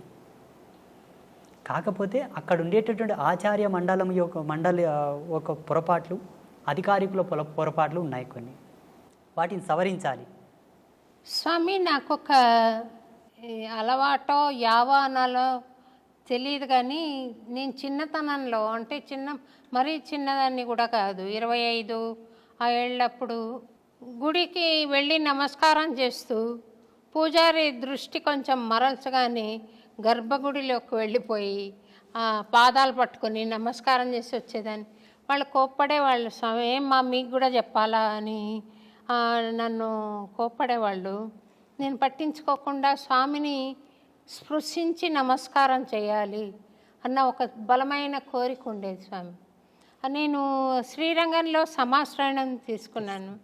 అదైన తర్వాత తిరువళ్ళరై అని ఒక ప్లేస్ ఉంది కదా స్వామి, ఇప్పుడు ఏదో మళ్ళీ జనసమ్మర్దం అంతా ఉందంట, కానీ నేను మా ఆయన సమాశ్రయణం చేసుకొని మా గురువు గారు అక్కడికి వెళ్ళి ఒకసారి దర్శనం చేసుకొని రండి అంటే వెళ్ళాం. ఒక్క పిట్ట లేదు స్వామి, అంత పెద్ద గుడిలో ఒక్క పిట్ట లేదు. అయితే చిన్న ఇల్లు ఉంది ఇంతది. వెళ్ళి మా ఆయన తలుపు తడితే అర్చక స్వామి బయటికి వచ్చారు. మేము ఇట్లా వచ్చామంటే నేను వస్తాను పదండి అని ఆయన వచ్చారు. వచ్చి నేను మా ఆయనకు చెప్పాను, ఈ స్వామిని ముఖమంటపంలోకి తీసుకెళ్ళి మాట్లాడతావా అని. ఆయన తీసుకొని వెళ్ళి ముఖమంటపంలో మాట్లాడుతున్నారు. నేను చేసినది నేరమో మరి మంచిదో తెలియదు, కానీ గర్భగుడిలోకి వెళ్ళిపోయి ఆయన పుండరీకాక్ష స్వామి చక్రం ప్రయోగిస్తున్న పోజ్లో ఉన్నారు. ఆయన కాళ్ళు పట్టుకుని చాలాసేపు ప్రార్థన చేసుకుని ఒక 5 నిమిషాల పాటు అంతరాలయంలోకి వచ్చి కూర్చుని పొడగంటి మయ్యామిమ్మ పురుషోత్తమ అని పాడాను. ఆ పాట పాడంగానే ఆ ముఖమంటపం చాలా దూరం, చాలా పెద్ద టెంపుల్ కదా స్వామి. ఆయన ఇలాగొచ్చి అరవన్లో చెప్తున్నాడు, స్వామి రొమ్మ నల్లా పాడినారా అని, చాలా బాగుంది, నాకు సంతోషమైంది, ఇంకోటి పాడతావా అని అడిగాడు. ఆ మాట్లాడుతున్నప్పుడు ఇది అర్చక స్వామి కాదు మాట్లాడేది, ఆ పుండరీక స్వామి మాట్లాడుతున్నాడు నాతో అనే భావన నాకు కలిగింది. అది నేను చేసింది నేరమా, లేక అది క్రమశిక్షణ ప్రకారంగా చూస్తే అలా నేను ఇప్పుడు నా గుళ్ళోకి, ఇప్పుడు మేము చేసిన గుడిలోకి మేము వెళ్ళాము స్వామి, అర్చక స్వామి లోపలికి వెళ్ళి పూజ చేస్తూ ఉంటాను. ఆ కళలు అప్పచెప్పక ముందు కుర్చీ వేసుకొని లోపల కూర్చున్నాను నేను, కానీ కళలు అప్పచెప్పిన తర్వాత లోపలికి వెళ్ళే అవకాశం లేదు. కానీ చిన్నతనంలో అప్పుడు ఏ గుడికి వెళితే అక్కడికి వెళ్ళిపోయి ఇట్లా పట్టుకునే ఒక ఇది ఉండేది. అది ఏమన్నా దోషమా స్వామి? అది నన్ను ఏమన్నా వెంటాడే అవకాశం ఉందా? మీకు భగవంతుని యందుండే అనురక్తి, భగవంతునితో మీకు ఉండేటటువంటి బంధం, ఆ ప్రేరణ అందరు కలగదు. కలిగినా కొందరికి భయం ఉండి, కలిగినా కొందరికి కొంత భేదం ఉండి కూడా పోలేకపోతారు. చాలామందికి ఈ ఇష్టం ఉంటుంది. ఏవీ లేకుండా మీరు వెళ్ళి పట్టుకున్నారు చూసారా, అది మీకే తగింది, మీ యొక్క గొప్పతనం. అది దోషంగా పరిగణించవలదు, దాన్ని దోషంగా చూడవలదు. అది పుణ్యం, సుకృతం, మీ అదృష్టం. మా అమ్మ అన్నది స్వామి, మీరు ఎట్లా అంత స్వామి దగ్గరికి అట్లా గర్భగుళ్ళకి, మా అమ్మ అన్నది నన్ను. శ్రీవారి చరణములను స్పృశించారా? ఈయనను తిరుపతిని నేను ముట్టుకోలేకపోయినాను స్వామి, ఎందుకంటే అక్కడ గడప దాకా వెళ్ళాను. అది మహాభాగ్యమే, చాలా సుకృతం, అది అదృష్టం. అది గడప దాకా వెళ్ళి స్వామిని పాడుకున్న సందర్భం ఉంది. ఆ బంగారు వాకిల్లో కూర్చుని స్వామిని చూస్తూ పాడిన చాలా ఏళ్ల క్రితం ఇప్పుడు ఆ అవకాశం అక్కడ తీసేశారు. తర్వాత గర్భగుడి లోపలికి వెళ్ళలేదు, కానీ అంచులలో నిలబడి స్వామిని దర్శించిన అవకాశం మహద్భాగ్యం ఉంది స్వామి. మీరు ఒక్క మాటలో చెప్పాలంటే విశేషించి మీరు కారణ జన్ములే స్వామి. ఎందుకంటే స్వామివారి యొక్క నామాంకితం చేతనే మీకు బహువిధమైన ప్రజ్ఞాపాఠవాలు సిద్ధించాయి. సమాజంలో మీకు గుర్తింపు ఉన్నది కూడా స్వామివారి యొక్క నామాంకితం చేతనే. అన్నమాచార్యుల వారి యొక్క సంకీర్తనలను ఇప్పటికీ డాక్టర్ శోభారాజు గారే ఒక అంబాసిడర్గా ఉన్నారు అంటే ఆ క్రెడిట్ మీకే దక్కింది కదా స్వామి. సంతోషం. ఇప్పుడు ఎవరిని గొప్ప గొప్ప వాళ్ళని ఎవరిని అడిగినా సోషల్ మీడియా మాధ్యమంగా కూడా మిమ్మల్ని చూడాలనుకున్నప్పుడు స్వామివారి సంకీర్తనతోనే చూడాల్సి వస్తుంది. అది మీ అదృష్టం అమ్మా, మీ సుకృతం. సంతోషం స్వామి. ఈ అన్నమాచార్య భావనావాహిని పక్షాన మేము తరగతులు నిర్వహించడం, కార్యక్రమాలు ఇవ్వడం, ఉపశమన సంకీర్తనం అని ఎవరన్నా బాధలో ఉంటే మా ఖర్చులతోటే వెళ్ళి పాడడం అక్కడ. తర్వాత సంకీర్తన ఔషధం అని ఇలాంటి కార్యక్రమాలు చేస్తూ వస్తున్నాం స్వామి. ఇంకేదైనా స్వామి నాకు చెప్పాలనుకున్నది, ఇది చెయ్యి అని చెప్పాలనుకున్నది ఏదైనా ఉందా స్వామి? ఒక చిన్నది మీకు బాధ్యతగా మిగిలిపోయి ఉన్నది, ఒక్క కార్యం మిగిలిపోయి ఉన్నది. అది మీకు సెలవిస్తాను నేను. స్వామివారి ప్రేరేపకముగా అన్నమాచార్యుల వారి యొక్క ఆదేశానుసారంగానే నేను మీకు ప్రబోధం చేస్తాను. అది మీరు చేయగలరు, ఇక్కడే చేయొచ్చు, ఇక్కడ చేస్తారు. అది త్వరలోనే జరిపించేద్దాము. నేను ఉంటాను. మీరు వస్తారా స్వామి? సంతోషం స్వామి. నేను సర్వదా మీకు విధేయుడనే. మీ భావానికి, మీ యొక్క గుణగణములకు నేను దగ్గరగానే ఉన్నాను. మీరు సంకీర్తనాలాపనతోటి భగవంతుని చేరుతున్నారు, మేము యోగ తపస్సుతోనే చేరుతున్నాము. మీదును మాదును ఒకే ప్రయాణమే. ప్రయాణంలో వాడుతున్న వాహనములు వేరు, ప్రయాణం ఒకటే. మీరొక వాహనంలో, మేము ఒక వాహనంలో వస్తున్నట్టు లెక్క. ఇద్దరి గమ్యం ఒకటే. మీకు చాలా దగ్గరగా ఉన్నాము. ఆ రోజు రాకపోవడానికి కారణం జగదంబ, ఈరోజు రావడానికి కారణం కూడా అమ్మ స్వామివారే. ఇక్కడ మీరు కొంత బాధపడి ఉన్నమాట నాకు అర్థమైంది. స్వామి ఎందుకు రాలేదు, గురువుగారు ఎందుకు రాలేదు అని మీరు కొంత మతన పడ్డమాట వాస్తవమే. నేను నిమిత్త మాత్రుని. ఇప్పటికీ నేను అంబాత్రయ క్షేత్రంలో మా శిష్య బృందానికి అంతా చెప్తుంటాను, నేను నిమిత్త మాత్రుని. నా ఫోటో ఎక్కడ ఫ్లెక్సీలో వేయకండి, ఎక్కడ కూడా నా గుర్తింపు రాకుండా చూడండి అంటాను. వాళ్ళు వినరు. వినకనే అక్కడక్కడ కొన్ని ఫ్లెక్సీలలో ఫోటోలు వేస్తారు. నేను ఆ ఫోటోను చూడను, తలదించుకుంటాను. నాకు స్వయం ప్రకటితం ఇష్టం ఉండదు. అదే తపస్సు తగ్గుతుంది, అక్కడ తపస్సు క్షీణం అవుతుంది. స్వయం ప్రకటితం తపక్షీణం. మేము ఎక్కువ అద్దంలో ముఖం కూడా చూడకూడదు. మా భృకుటిని మేమే దర్శించిన ఎడల మా యోగ మహిమ తగ్గుతుంది. ఏదియూ అడిగి తీసుకోకూడదు, మా తపస్సు క్షీణం అవుతుంది. కోరడం మాకు ధర్మం లేదు, అడగడం మాకు హక్కు లేదు. మాకు మేముగా ప్రమోట్ అవ్వడం కూడా మాకు ఇష్టం లేదు, ఉండకూడదు. అది నిషిద్ధం. నిరాడంబర తత్వంతో ఉండిన ఎడల మేము అనుష్ఠానము చేయకపోయినా మా తపస్సు పెరుగుతూ ఉంటుంది, ఆటోమేటిక్గా అప్డేట్ అవుతూ ఉంటుంది. సంగీత క్యాసెట్స్ అని ఒక కంపెనీ ఉండేది స్వామి. దానికి నేను పాడేదాన్ని డివోషనల్స్. వాళ్ళు మీ పిక్చర్ ఇవ్వండి, ఇందులో వేస్తామన్నారు. నా పిక్చర్ వద్దు, అన్నమాచార్య బొమ్మ వేయండి అని చెప్పాను.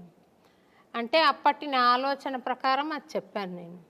చెప్తే మీ మీద ప్రేమతో మేము అడగట్లేదమ్మా పిక్చర్ ఇవ్వమని, మాకు వ్యాపారం కావాలి, మాకు తప్పకుండా ఉంటే తప్ప ఫలానా సింగర్ అని మాకు ఉంటే తప్ప మాకు వ్యాపారం జరగదు అని అన్నారు.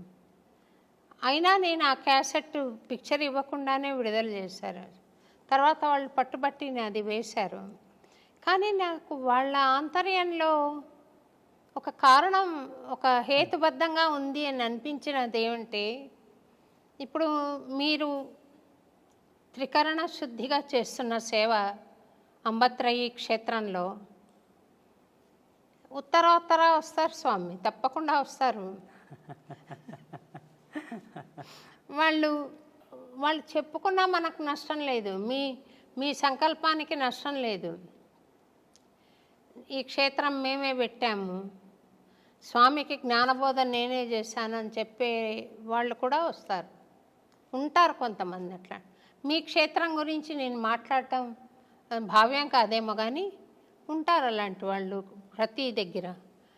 అది అరికట్టడానికి ఈ సంస్థ ఫలానా వాళ్ళ ద్వారా, ఇప్పుడు రామకృష్ణ మిషన్ అంటారు, ఆయన రామకృష్ణ మిషన్కి ఆయన బొమ్మ వేసినా పేరు పెట్టినా ఆయనకు చెందదు. ఇప్పుడు అయినా కూడా పెడతారు. ఎందుకనంటే ఆ మహానుభావుడి ద్వారా సాగుతున్న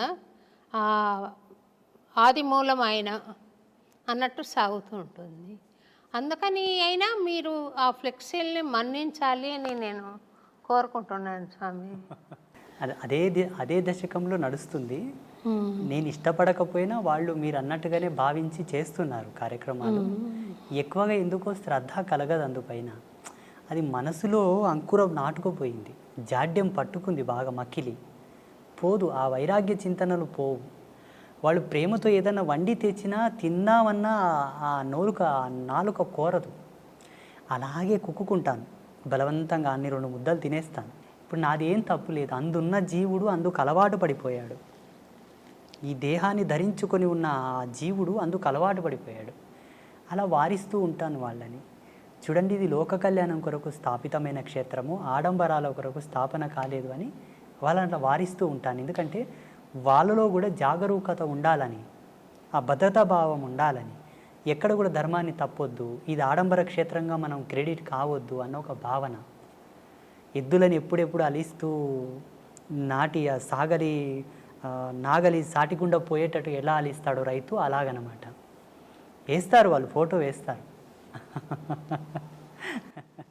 అంటే నాబోటి వాళ్ళకు కూడా వీడియో పైన చూడంగానే ఇది స్వామి వీడియో అని మీ పిక్చర్ ఉంటే త్వరగా తెలుస్తుంది స్వామి.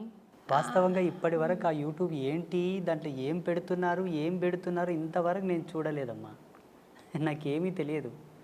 మంచి విషయాలు వచ్చాయి స్వామి. మీరు చెప్పడం మూలాన చాలా మంచి విషయాలు బయటికి వచ్చాయి. కొన్ని దుర్మార్గాలను కూడా మీరు నిరసించారు, ఇది కరెక్ట్ కాదని. అది చాలా బాగుంది స్వామి. ముక్కుసూటిగా చెప్పారు కొన్ని విషయాలు. బాగుంది స్వామి. యూట్యూబ్లో మీరు మాట్లాడిన విషయం చాలా బాగుంది. ఇప్పుడు ఆలయంలో పూజలు చేసే వాళ్లకు ఈ అర్హతలు ఉండాలి, ఈ భక్తి కంపల్సరీగా ఉన్నవాళ్లే చెయ్యాలి, ఈ నియమనిష్టలు ఉన్నవాళ్లే చెయ్యాలి అని ఉందా స్వామి? లేదా ఏదైనా ఒక వర్గం చేయొచ్చా? యోగ్యుడైన వాళ్ళు ఎవరైనాను చేయవచ్చు. ప్రధానమైన నియమాలు 3.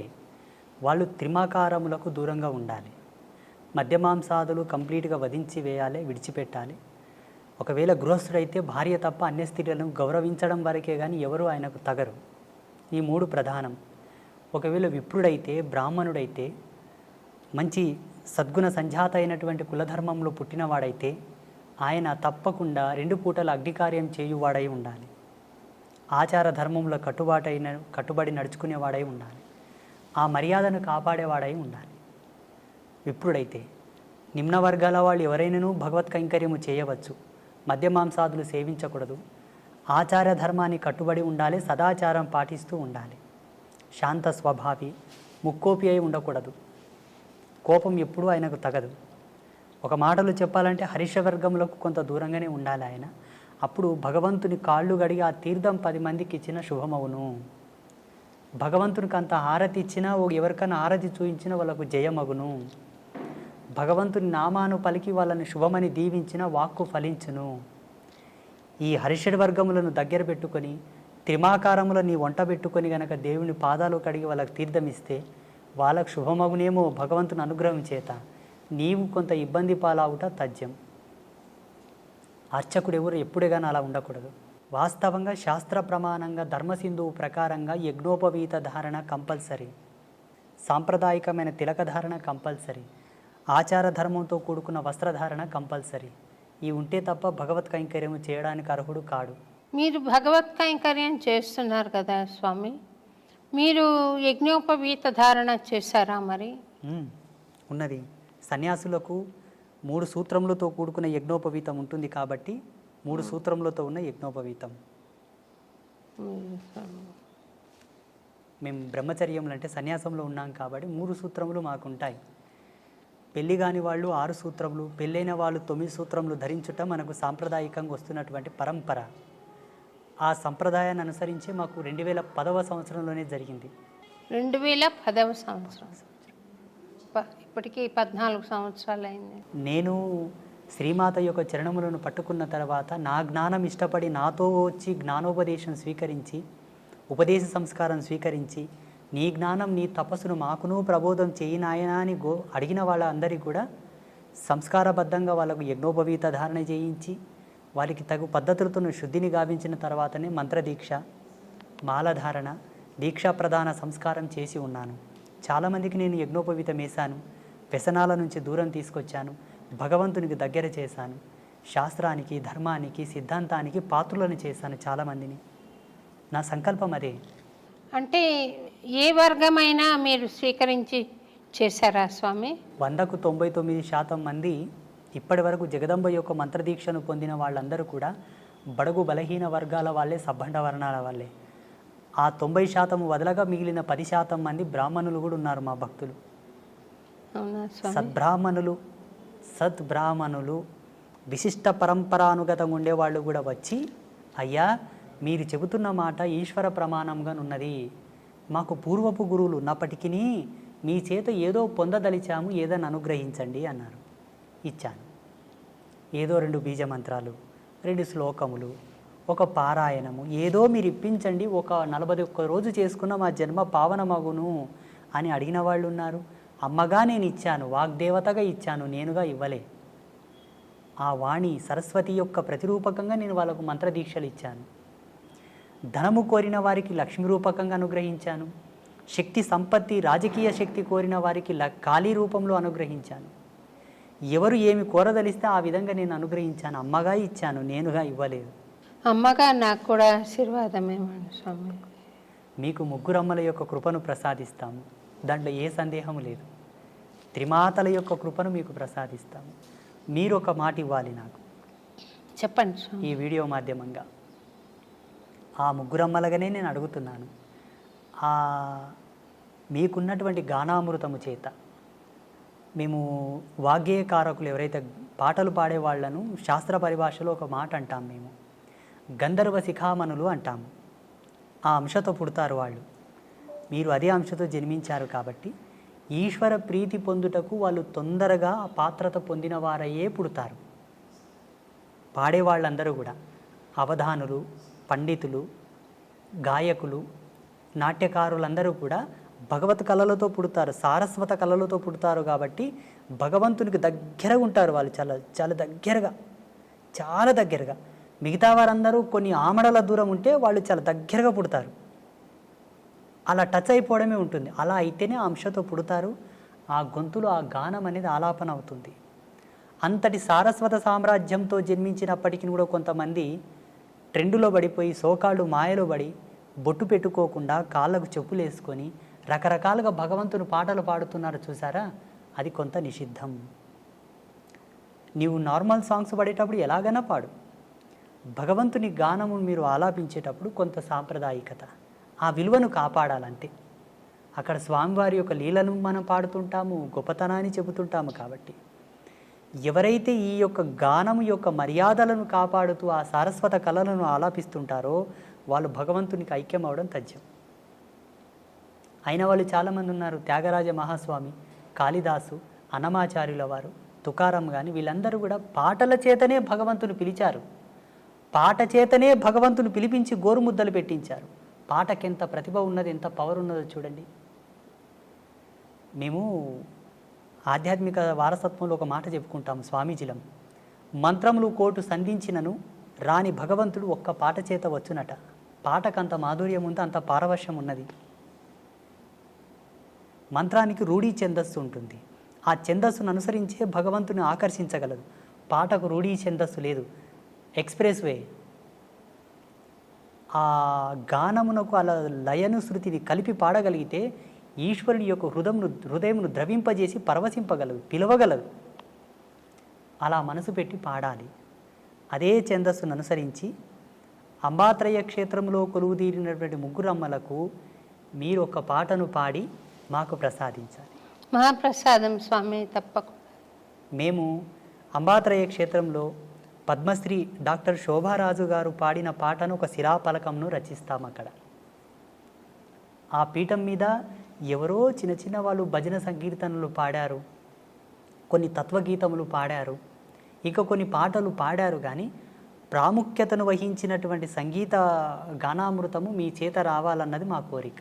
తప్పకుండా వస్తాను స్వామి, తప్పకుండా చేస్తాను స్వామి. నేను మొన్న వచ్చినప్పుడు కూడా ఒక అమ్మవారికి నివేదన చేశాను ఒకటి. చాలా తప్పకుండా అద్భుతంగా ఆ చేస్తాను రోజు మీరు పాడుతుంటే మేము ఎక్కడనో కనెక్ట్ అయిపోయాము ఆ పాటకు. తప్పకుండా వస్తాను స్వామి. నేను అక్కడ విశేషమైన రోజు ఒకటి చెప్పండి, ఆ రోజు వచ్చి నేను అక్కడ పాడి మీకు అది ఆడియో ఫైల్ కూడా మీకు ఏర్పాటు చేస్తాను స్వామి. నేను తప్పకుండా అమ్మా. చాలా సంతోషమమ్మా ఈరోజు స్వామి. మీరు మమ్మల్ని పిలవడం, ఈ అన్నమయ్య పురానికి నేను రావడం నా అదృష్టంగా కూడా కొంత భావిస్తాను. నేను సంతోషం. ఎంత భగవంతుని సేవ చేసేవాడినన్న ఒక శరీరంతో ఉన్నాను కాబట్టి దీనికి కొంత ధర్మం ఉంటుంది, దీనికి కొంత ధర్మం ఉంటుంది. ఆ ధర్మాన్ని బట్టి నాకును ఇది అదృష్టంగానే భావిస్తాను. మీరు ఆదర్శ దంపతులుగా మీరు మీ కుటుంబ సభ్యులందరూ కూడా చిరకాల యశస్సుతో వర్ధిల్లండి, సుఖ సంతోషాలతో జీవించండి, భగవత్ కృపను పొందండి. ఒక చిన్న విషయం అడిగి కార్యక్రమం ముగిస్తాను స్వామి. ఇప్పుడు మీరు వర్గవర్ణ భేదాలు లేకుండా స్వామికి సేవ చేసేందుకు వాళ్లకు ఒక అర్హతను ప్రసాదించారు కదా. అట్లా పూర్వకాలంలో గార్గి ఇలాంటి వాళ్ళందరూ, మైత్రేయి ఇలాంటి వాళ్ళందరూ జంధ్యాలు ధరించి వాళ్ళు కూడా వేద పఠనం చేశారని అంటారు కదా స్వామి. స్త్రీలకు ఏమైనా అవకాశం ఉందా స్వామి? అట్లా అమ్మవారికి దశయజ్ఞోపవీత సంస్కారం ఉంది జగన్మాతకు. అమ్మవారికి కొన్ని తంత్రశాస్త్రాల్లో, కొన్ని అమ్మవారికి సంబంధించిన తత్వవిధి శాస్త్రాల్లో దశయజ్ఞోపవీత సంస్కారం జగదంబ చేసినది అని ప్రమాణాలు ఉన్నాయి. నాగయజ్ఞోపవీత ధారిణి అని అమ్మవారిని కీర్తిస్తారు, స్తుతిస్తారు. కుశయజ్ఞోపవీత ధారిణి అంటారు. అమ్మవారికి ఎన్నో రకాల ముండమాల యజ్ఞోపవీత ధారణం ఉన్నది అమ్మవారికి. ఏంటి స్వామి? ముండమాల యజ్ఞోపవీత ధారణ, నాగ యజ్ఞోపవీత ధారణ, సర్పములని యజ్ఞోపవీతంగా ధరించినది అమ్మవారు. అమ్మ అంటే స్త్రీయే కదమ్మా, మాతృమూర్తే కదా. ముండమాల అంటే పుర్రెల మాలలో కూడా యజ్ఞోపవీతంగా అమ్మ ధరించిందని ప్రమాణాలు ఉన్నాయి. స్త్రీలు యజ్ఞోపవీత ధారణ చేయడానికి అర్హులే, దానికి కొన్ని ప్రమాణాలు ఉన్నాయి. ఆమె యోగ్యత, ఆమె యొక్క పాత్రత, ఆమె స్థితిని అనుసరించి ఆమె ధరించుటకు యోగ్యురాలా కాదా? యోగ్యురాలు అయితే తప్పకుండా సంస్కారం చేయించి ఆమెను భగవంతుని కైంకర్యములకు పురమాయించవచ్చు. కొన్ని పద్ధతులు ఉన్నాయి దాంట్లో, కొన్ని పద్ధతులు, కొన్ని ధర్మసూత్రాలను అనుసరించి ధరించవలసి ఉంటుంది. ఉదాహరణకు డాక్టర్ పద్మశ్రీ శోభారాజు గారికి మాత్రమే ఆ బిరుదు దక్కింది. వారి గొప్పతనాన్ని అనుసరించి ఆ బిరుదు దక్కింది. కేంద్ర ప్రభుత్వం ఆ బిరుదును వారికి ప్రదానం చేసింది. చాలామంది పాటలు పాడేవాళ్ళు ఉన్నారు, భగవంతుని కీర్తనలు పాడేవాళ్ళు ఉన్నారు, అందరికీ ఆ ప్రతిష్ట రాలేదు. అందరిలో మిమ్మల్ని గొప్పవారిగా గుర్తించి అది ఇచ్చారు మీకు ప్రదానం. అలాగే యజ్ఞోపవీత సంస్కారం కూడా అర్హత కలిగిన వాళ్లకు చేయవచ్చు, మహిళలు కూడా చేసుకోవచ్చు. మీరు చెప్పినటువంటి గార్గి కానివ్వండి, మైత్రేయి కానివ్వండి, వీళ్ళందరూ కూడా అట్టి ప్రమాణాన్ని అనుసరించే ధరించి వేదాంత సంభాషణ చేశారు. సంతోషం స్వామి. మీరు మహబూబ్ నగర్లో చాలా దూరం నుండి 4 గంటలు ప్రయాణం చేసి పాలు మటుకు తీసుకుని ఇంత దూరం వచ్చారు.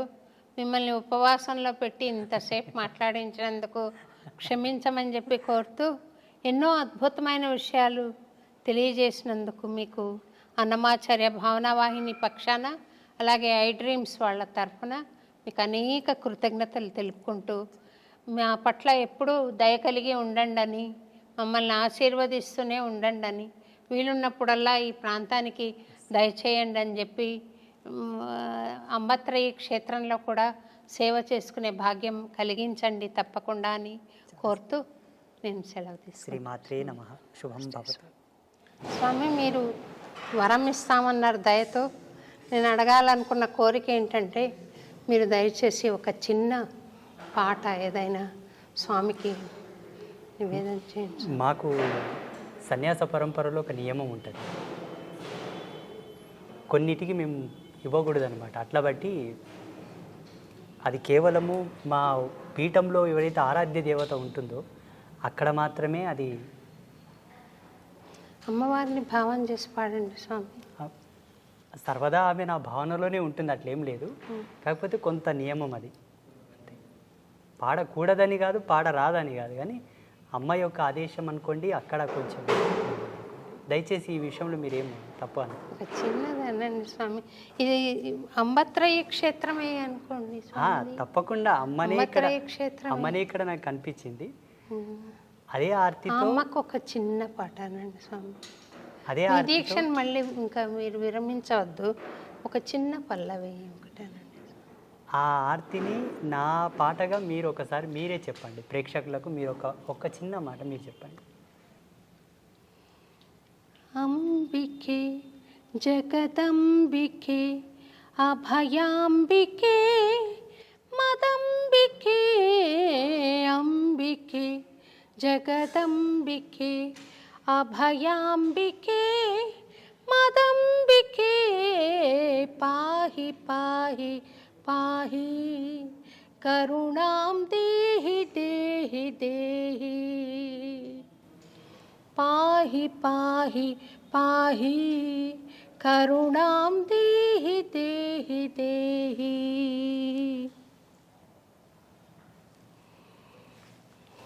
మా గాత్రమే మీరు తీసుకున్నట్టుగా, మీ గాత్రమే భగవంతుడు ఇచ్చినట్టుగా ఇది భావన.